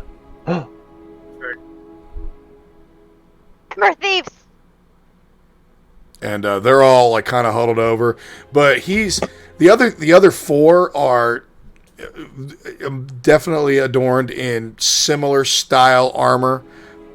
Two of them have the same matching crest on the chest, but it's nowhere near as ornate and nice. And Wheezy, one of the things that I lost was the names of these guys. You remember what I said to you? What their name was? Were the family name? Yes. It's House Silverhorn. House Silverhorn. Yes, it's not Dragon's Wings. It's Wait. What? You're walking around with Hogwarts on your chest all the time? Hogwarts? Yeah, you're right. It does but look like Hogwarts. But yeah, that crest of a mountainous city surrounded by the ornate details is what's on the Warhammer. The crest on the center, it has that crossed greatsword and pickaxe with the dragon's wings, but it also has a mighty warhorn beneath it. And two others have that same sigil, and then the other two just have a sigil that you don't recognize and can't really see because their backs are to you. But they all look like they're in very high, decent armor. Two of them are wielding dual war axes or battle axes, it looks like. The other two are both operating with either a mace or a sword with a shield. And then the obvious leader is rocking a two-handed warhammer. And he's relaxed, like lounging with his palm resting on the pommel of the warhammer, a little extremely cocky and extremely arrogant, just regaling his companions with what seem to be exorbitant, stories of travels and everything like that. And they're so exorbitant that they can't possibly be true. Especially, he looks to be about Galbric's age. He looks to be a fairly young dwarf. And he's telling stories that someone of an age of Fimrock would have lived through. So it's obvious that he's embellishing his own reputation. And these the two that share a sigil, they're laughing and playing along and everything like that. The other two look annoyed and kind of like resigned to their babysitting duty of nobility. With a 20 for the other group. They are mostly silent, and they seem to be, regarding each other at different times, but no words are exchanged. And they're just, kind of having their own silent interactions with each other, taking in their surroundings, glancing over at the dwarves occasionally, but definitely sticking to their own area and not interacting with anyone. Interesting. Yeah. Okay. They've got eyes that are red. Their facial features are very extremely, look like almost like they're chiseled from stone, and they all look to be wielding a sort of blade and dagger combination, whether it's an axe or a sword or even a curved, like almost scythe level weapon, but not near as drastic with the curve. It's unsettling because, Max, as seasoned a warrior as you are, their weapons are unknown to you. You've not seen these combos before, and they look wicked. They look wicked. The closest thing that you would be able to compare the daggers to is a gutting and skinning knife that you've seen hunters use to dress to dress kills. Yikes. Very jagged, hooked, serrated, meant to do damage. Spooky. Kick their asses. Yeah. In your head, because I'm not going to say this out loud, but in your head, you're going to hear. So it's going to be a rough crowd. Not cloud.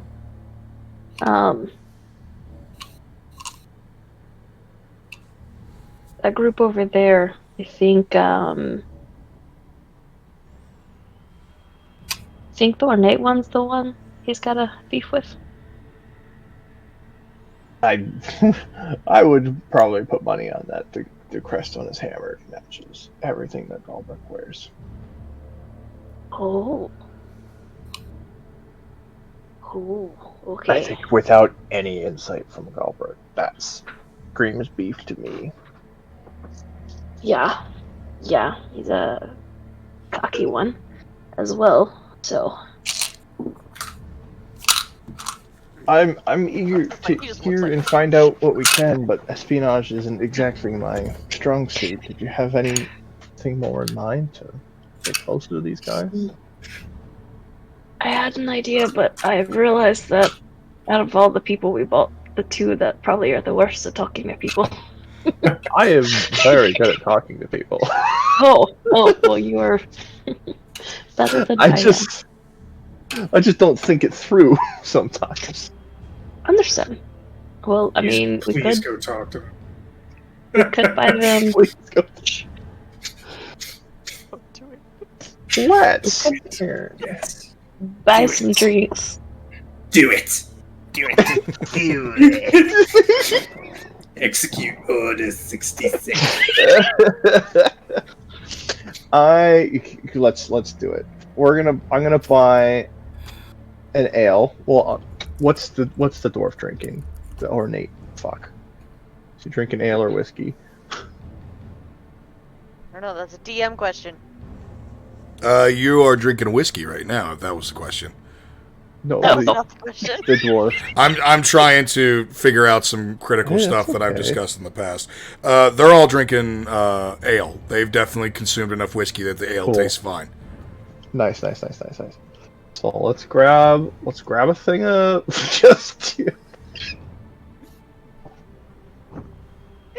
Let's grab a thing of ales. Mhm.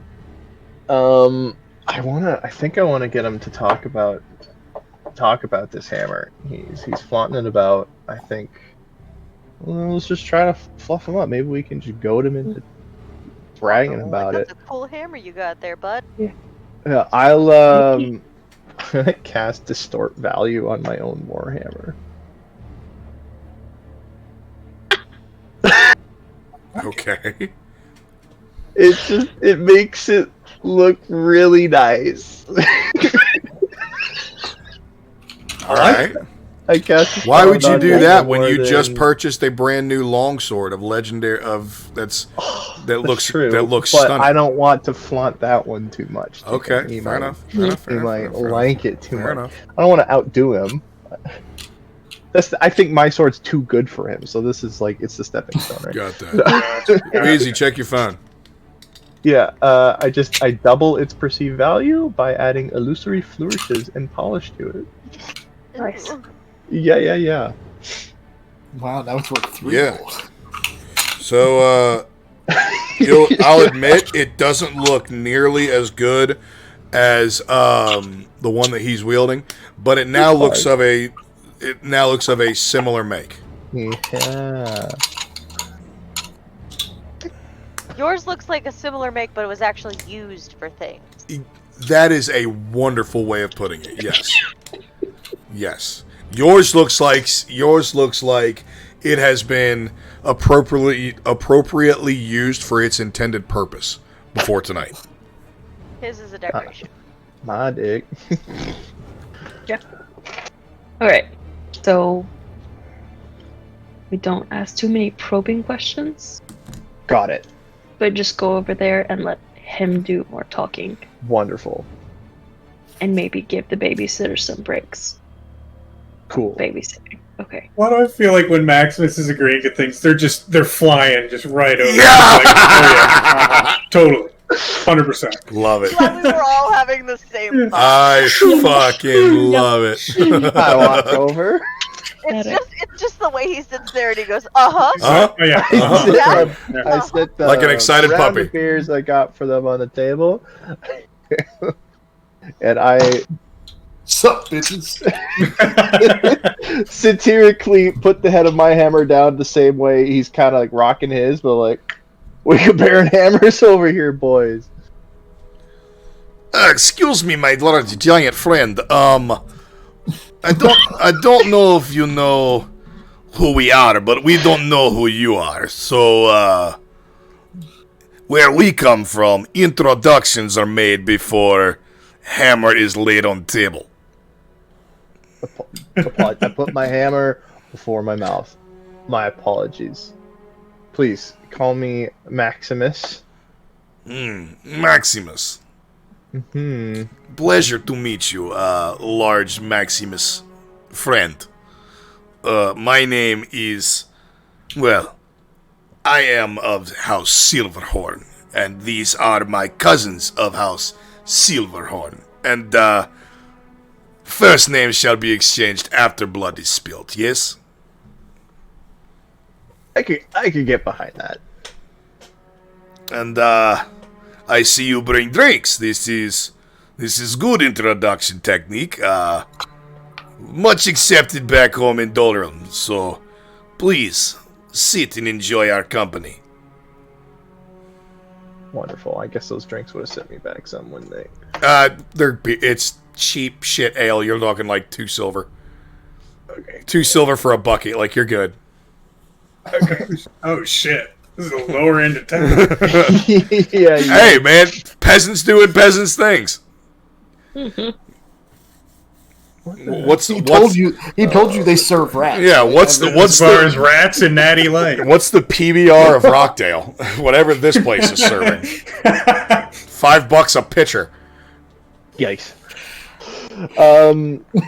Yeah, coming back to the Warhammer stuff, is like I could not help but see this magnificent piece from across the room, and there's a tail behind every weapon. That's the motto I go by. Weapon tails indeed.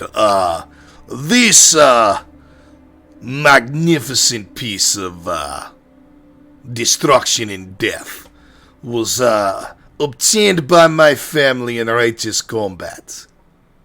Earned through destruction and death on streets of Dolorum.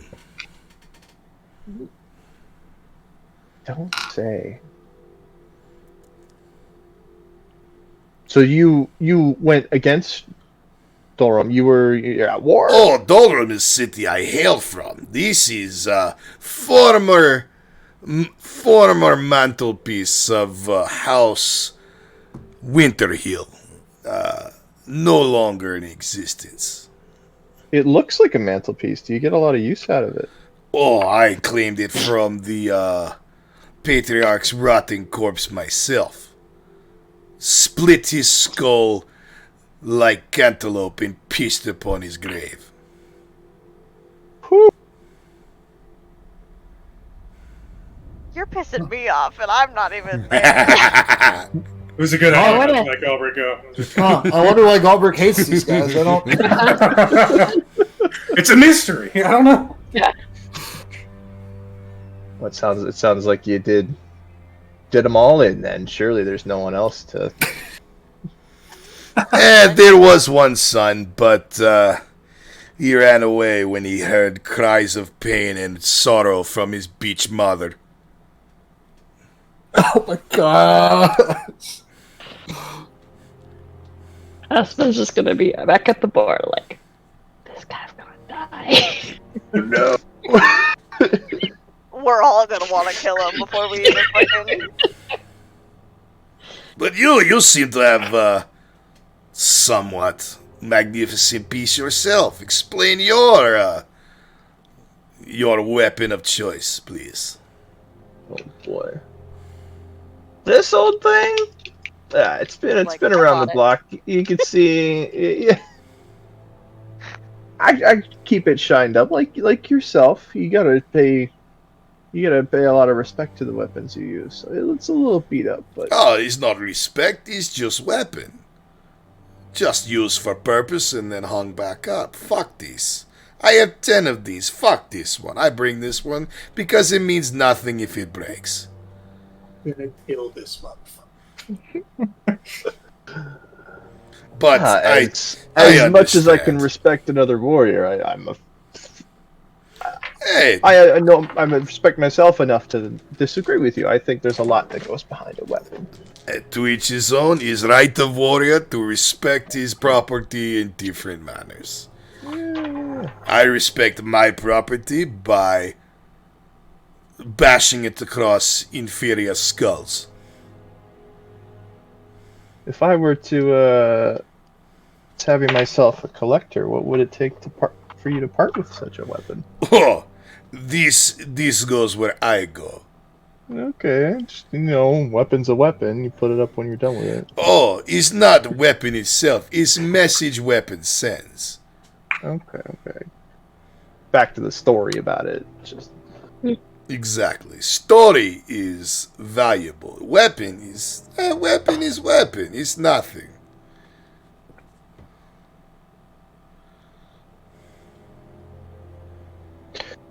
well, what brings you well-versed lot to? I'm sorry, Rockdale. It's right here. Rockdale is well known. Lord Clangleam is respected figure in Dolrum among upper nobility, and my beloved friends and I decided gold from winning tournaments would be enough to, shall we say, purchase loyalty of Dolrum in hostile takeover. Gotcha. My father is old and dying, and as heir to a seat of house, my aim is power, and money buys power. I don't want to interrupt this too much. Aspen, if you've got stuff to ask, I just gotta go comfort the baby. Yeah, I'll take babies. Okay. Espen, while overhearing this, is also gonna buy a couple bottles of the whiskey, and bring them over and be like, "Max, here's the rest of the drinks that we wanted." And set them a piece and be like, "Oh, I see you made new friends. I'm Espen, by the way." New friends indeed. Hello, Espen. My name is Silverhorn. A pleasure. I see. Nice to meet I see the big friend keeps the riveting conversation for second. You are too kind, too kind. What brings you guys in town today? Oh, money. Of course. Oh, you here for the games then? Of course. We here to split skulls and collect gold and write our names in history, I suppose. Oh, very nice, very nice. And yourself, So, are you competing? maybe in the single combat one, just for fun. So, but My cousin here says single combat is his forte as well. He's going to try and live up to the name that I bear of superior. But we shall see. We shall see. very nice. And which one? And look to the rest of the group and be like, It will be the one wielding the two hand axes, or as you can see now, they're just battle axes. okay. Was he the one with the matching crest? Yes. Or Yes. okay, okay. He's another one wearing the silver horn crest. Gotcha. Okay. Yeah. No, it will be fun to face you in combat. So. Yes, fun indeed. You're a joker. I can tell that. Yes, sense of humor runs deep in Silver Hill blood. and he'll get up, take his beer, and walk outside. Like Well, a fucking sick of this shit. Yeah, while main Silverhorn is still there. So yes, we here to become famous. Yes. Exactly. Make a name for ourselves and whatnot. Exactly. Go ahead and give me a blanket deception check for this entire conversation, please. And since you're doing it with Maximus, I'll go ahead and let you roll it with advantage. Alright, can I cast guidance on myself as well while I do this? 100%. 100%. Okay. Because my deception is... Not good, I know. Which is why I was curious as to why you two were going to do the talking. But hey. Hey, I wanted to. I'm kind of upset you didn't, because I would have loved to have seen how this conversation would have gone. Okay, I cast guidance. A D4. Mm-hmm.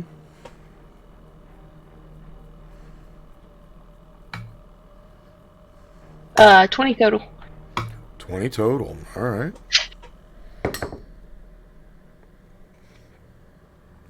Yeah, he seems completely at ease with the conversation. Nothing seeming to give you any idea that he's anything but an arrogant ass. Okay. So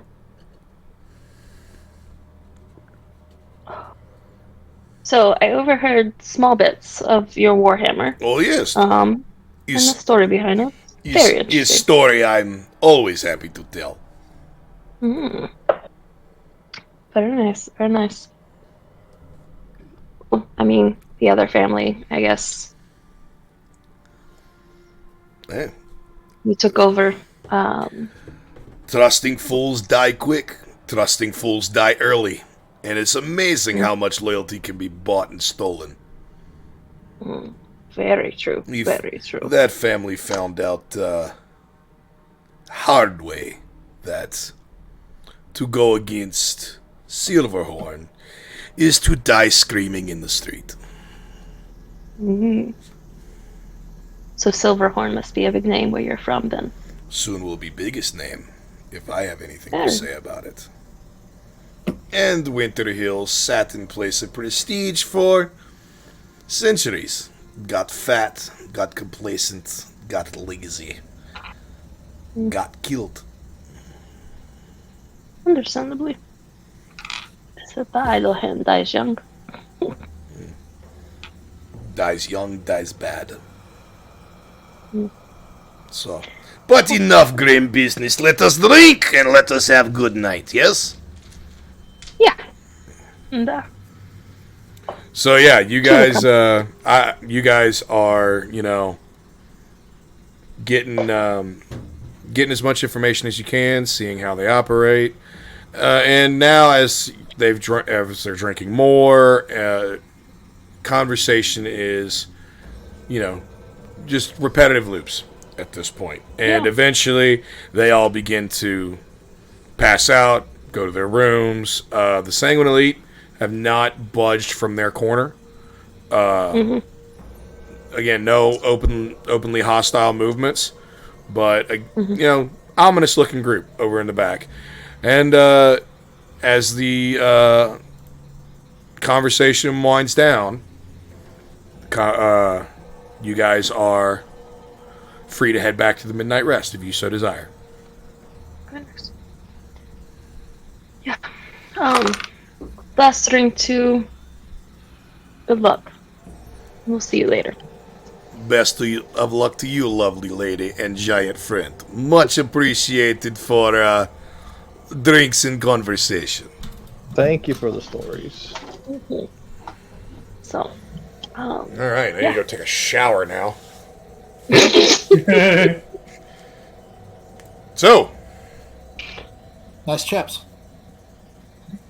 Everybody's back. And Everybody's back at the midnight rest after the completion of the helmet and after the completion of the recon. The night's winding down. It's pushing towards 11 o'clock. Go ahead, Espen. What would you like to do? Okay. As we walk in, are they already back at the Yes, tavern? I would say that they probably got back maybe a couple minutes before you did. Sweaty, but satisfied, and a thin layer of soot upon them. Sitting around having some drinks. I'm still fucking flexing on them. Girl! Yeah. Espen's just gonna come slide in the booth and be like, "So your friend's a dickhead." My friend? Oh, huge. Oh, you shouldn't talk to Maximus like that. It's kind of mean. That's not what I'm talking about. I assume, which hopefully we can get some more detail as to what we're up against. But just a heads up, he has your hammer with him. He has the hammer. Mm-hmm. Okay. I take it they're all over there? Well, yeah. All 5 of them. Why are you telling him now? Because we're about to go to bed. And they're already gone to bed. Well, it's the easiest time to kill them. Don't put that out there, Ian! It's very tempting. Don't speak that into fruition! We'll face them soon enough. Yeah. Were you able to get any information about them? Not much. He's an arrogant bastard. But I haven't really seen him in a very, very long time, so... half his crew doesn't seem like they want to be here. Really? One of them, they just looked bored and like they were babysitting. Versus, yeah. He's got a set of armor though that, while beautiful, doesn't look like it's seen a fight in a day in its life. Interesting. Well, they've done horrible things to people I once knew. I heard some of them. You heard some of them?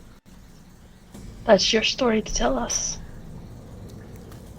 He bragged, but we don't know the full story. Probably largely a hyperbole. That's a big word for Maximus. Hyper Yeah, baby. He says it wrong. Hyper baby. I was young. It's a big word for elbow. Sorry. That's a big word for And, Max. And there was an internal struggle with my family and the Silverhorn family, and they took it upon themselves to destroy us. I lost everyone I knew and went into hiding. I ended up having to flee the city. I haven't been back since. But I've heard enough to know that I'm probably the only one left. I won't let that stand. Especially while they're here. Little baby sounds. Sorry. He's so cute. No. Like I said, we had your back. Yeah. Continue Well, to have it. sure we'll do my family proud in the sands in, what is it, 2 days? 2 more days. And then murder. I will stand behind the idea of we keep you a secret until Because if they don't Gonna- know, they can't plan. Gonna shock him with this, and I'm gonna hold up the helmet with the crest on it.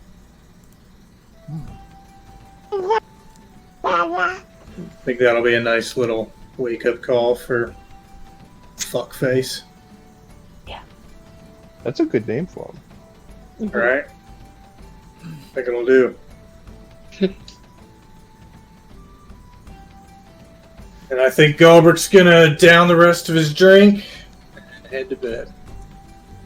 Yeah, it's you find that it's rapidly approaching midnight. You all are exhausted from a very long day, and you really haven't gotten a good night's sleep since you've been on the road. This will be the first time you've slept in a bed in over 2 weeks.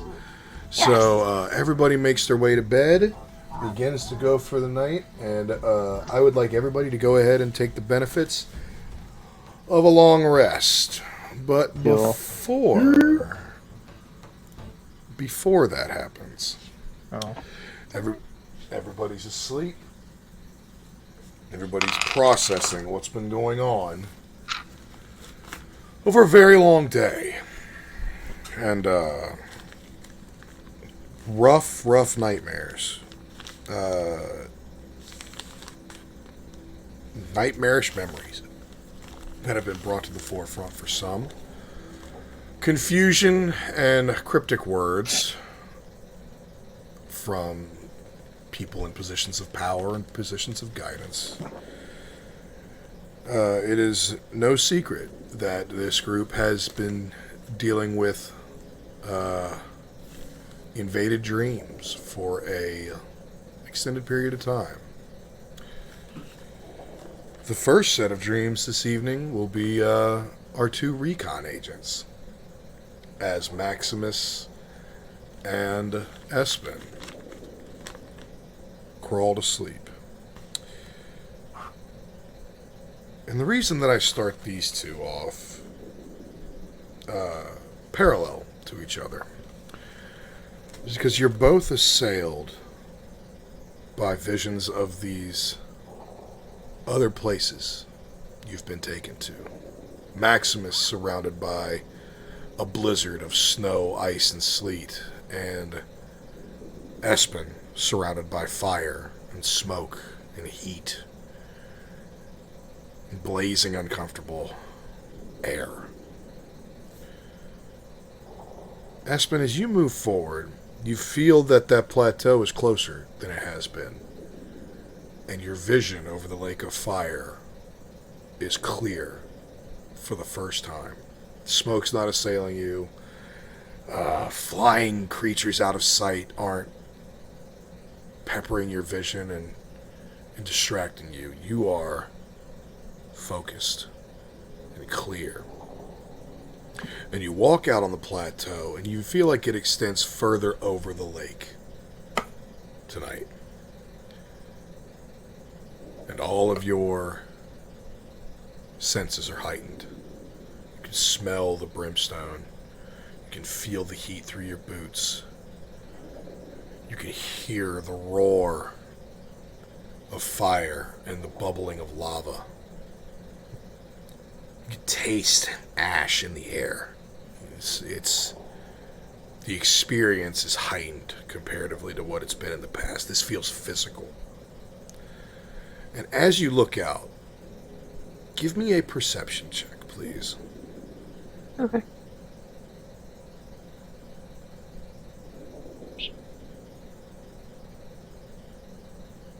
A 9. A 9. Okay. What you see is you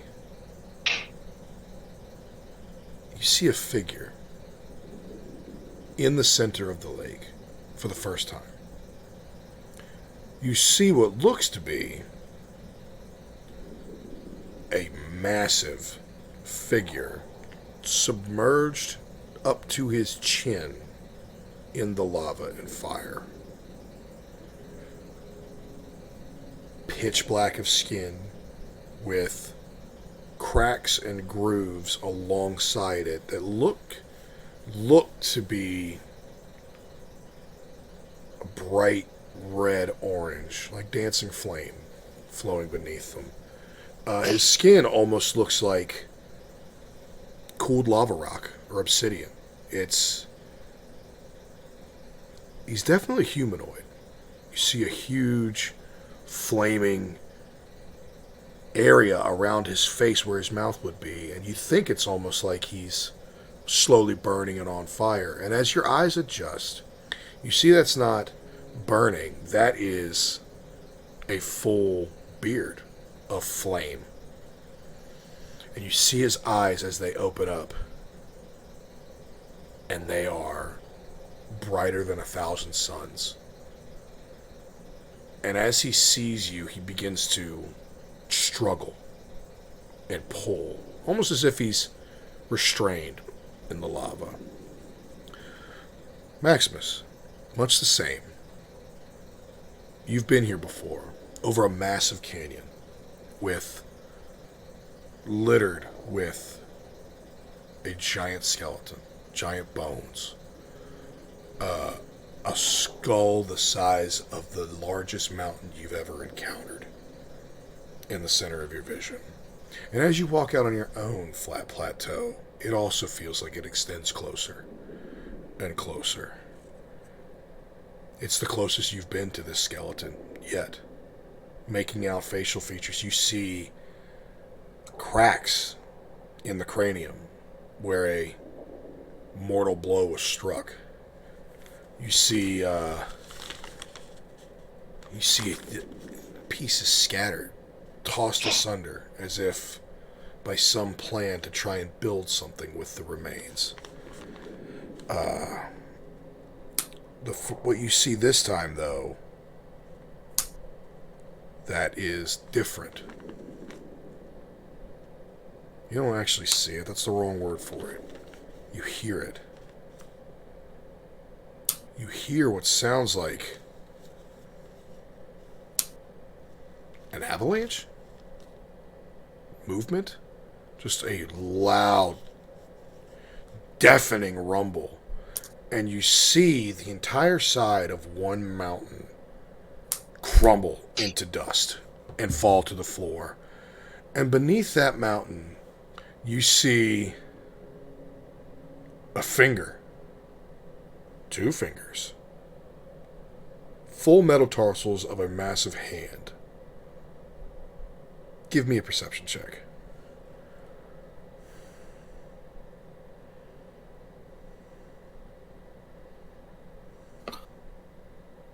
$16. Okay. You've been around mountains. You grew up in mountains. Mountains are your lifeblood.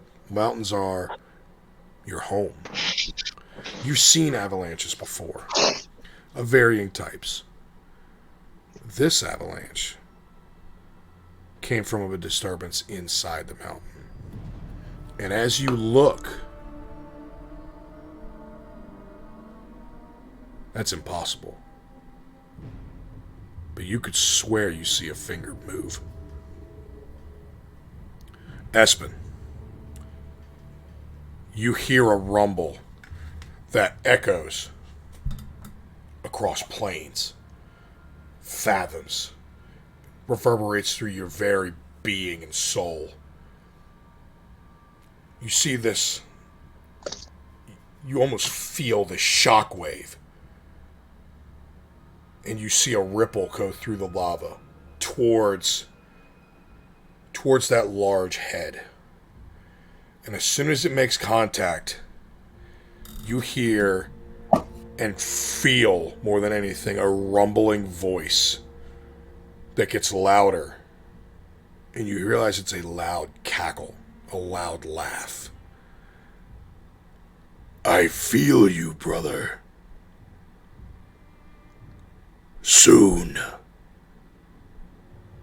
our vengeance is upon us. And you'll see that figure start to thrash. Where it was just resisting and trying to pull, now it's actively trying to break. And right as the dream ends, you swear you hear something metal break.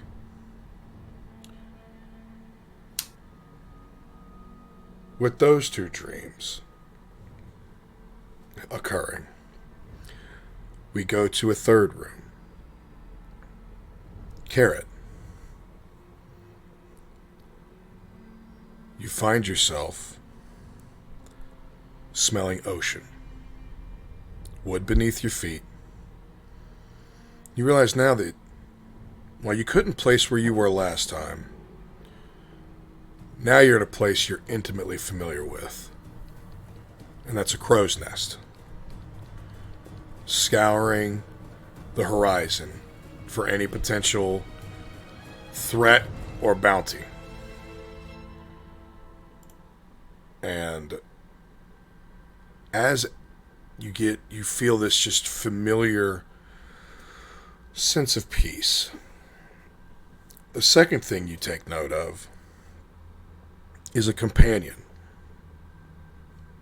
in the crow's nest with you. And it's not light, it's dark. A brilliant sky. Millions of stars. And you look behind you to a face that you have adored during your journey. Could you please describe the woman you fell in love with before your shipwreck?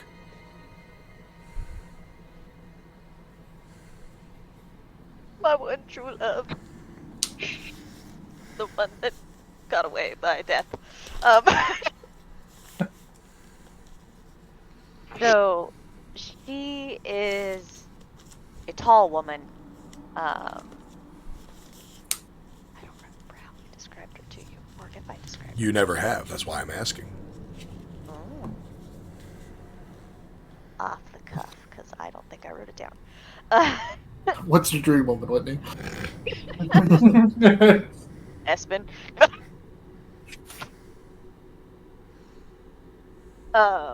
She's a tall woman. She has, you can tell that she's been on the sea for many years. She's got dark tan skin, kind of calloused hands that can be very soft when they need to be. She has short brown hair that she keeps short because it drives her nuts when it gets really long, and it gets in her eyes, and it keeps her from doing her shiply duties. She has bright green eyes, and she's the only woman who has ever convinced me or taught me that even though I grew up hating magic, it's not necessarily a bad thing. Good. This woman was everything to you.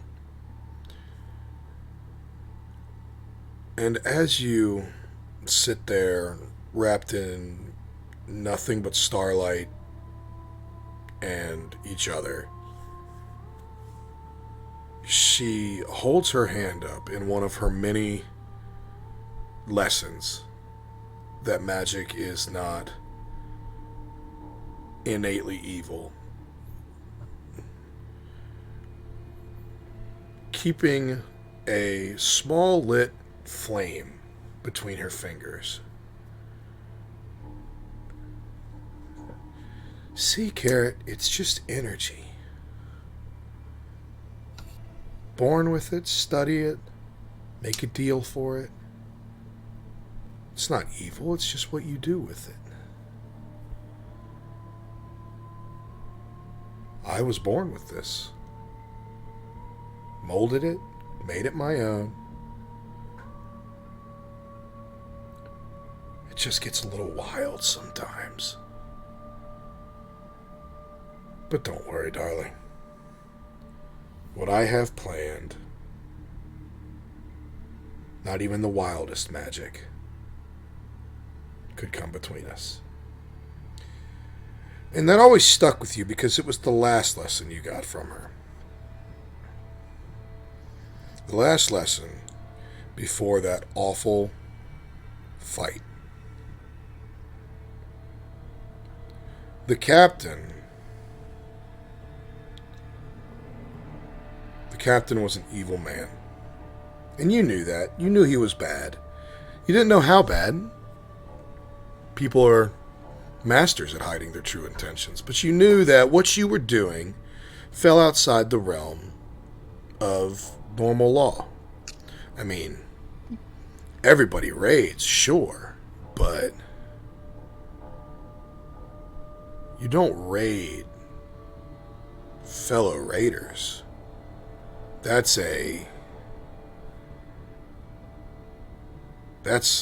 breaks every code that you've ever been taught. You don't raid defenseless settlements. There's no honor in that. You don't raid women and children. But money was short. Resources were running dry. Desperate times. And your crew got used to breaking the rules. Got too used to breaking the rules. And you, in your naivety, didn't know how serious what you were doing was until you saw every ship within 100 miles pushing you into the deep, chasing you where no ship is supposed to go, where Leviathans roam. Raiders, villagers, anything that could float, pursuing you into the arms of the deep. And you remember the explosions. You remember the oil lighting on fire. And you remember massive hooked tentacles rising from below. And condemning every one of your friends to the vile, treacherous depths they had chased. And the reason that it's haunted you is because you don't know why you walked away. And you start to remember that. You start to feel those boards splinter beneath your feet. You start to feel the fire chasing you towards the edge. Your wings are beating feverishly, trying to fly away, trying to get to your lady love, but she's gone. You see her reaching out to you right before she's speared through the chest and sucked beneath the waves out of sight. And you hear an angry, deep voice. You owe me, Fey bitch. Trespass my waters again, and I will claim my debt. And those words are the last you hear before black, sweet oblivion takes the rest of your sleep. And the final dream of this evening comes to one Galbrick Goblinsbane.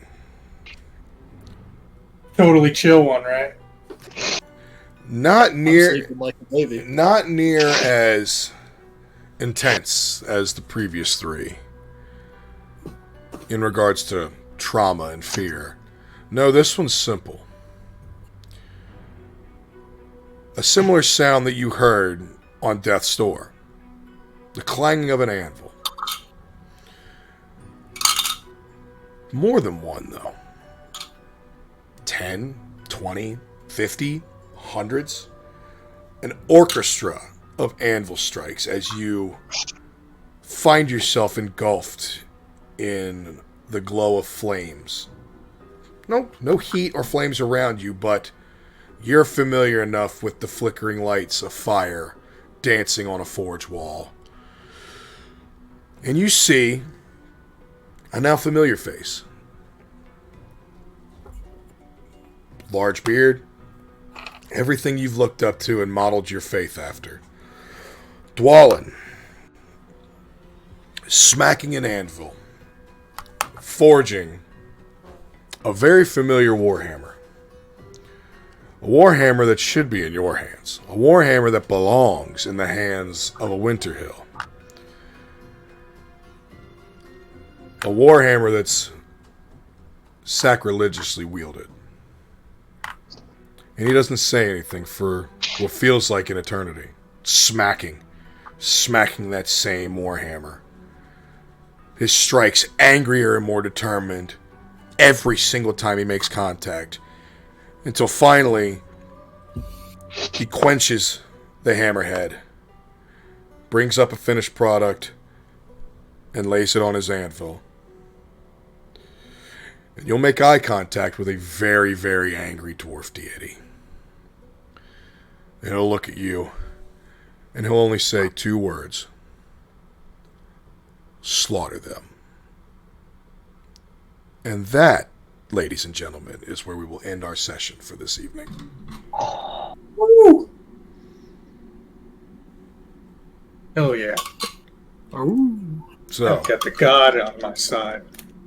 I hope everybody's enjoyed this return to D&D after such a long break. But we back, bitches. So, What? The feelings.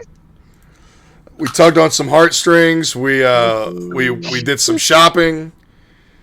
We did a lot. Shopping. Some did a shopping. lot of shopping. Lots of shopping. Lots of shopping. So, in the meantime, Okay. well, we lost him. Maybe push the wrong button. Maybe. In the meantime, he did push the wrong button. Until next time, we freaking love you guys. Thanks for being here and being part of this, and we'll see you next time. Bye. Peace.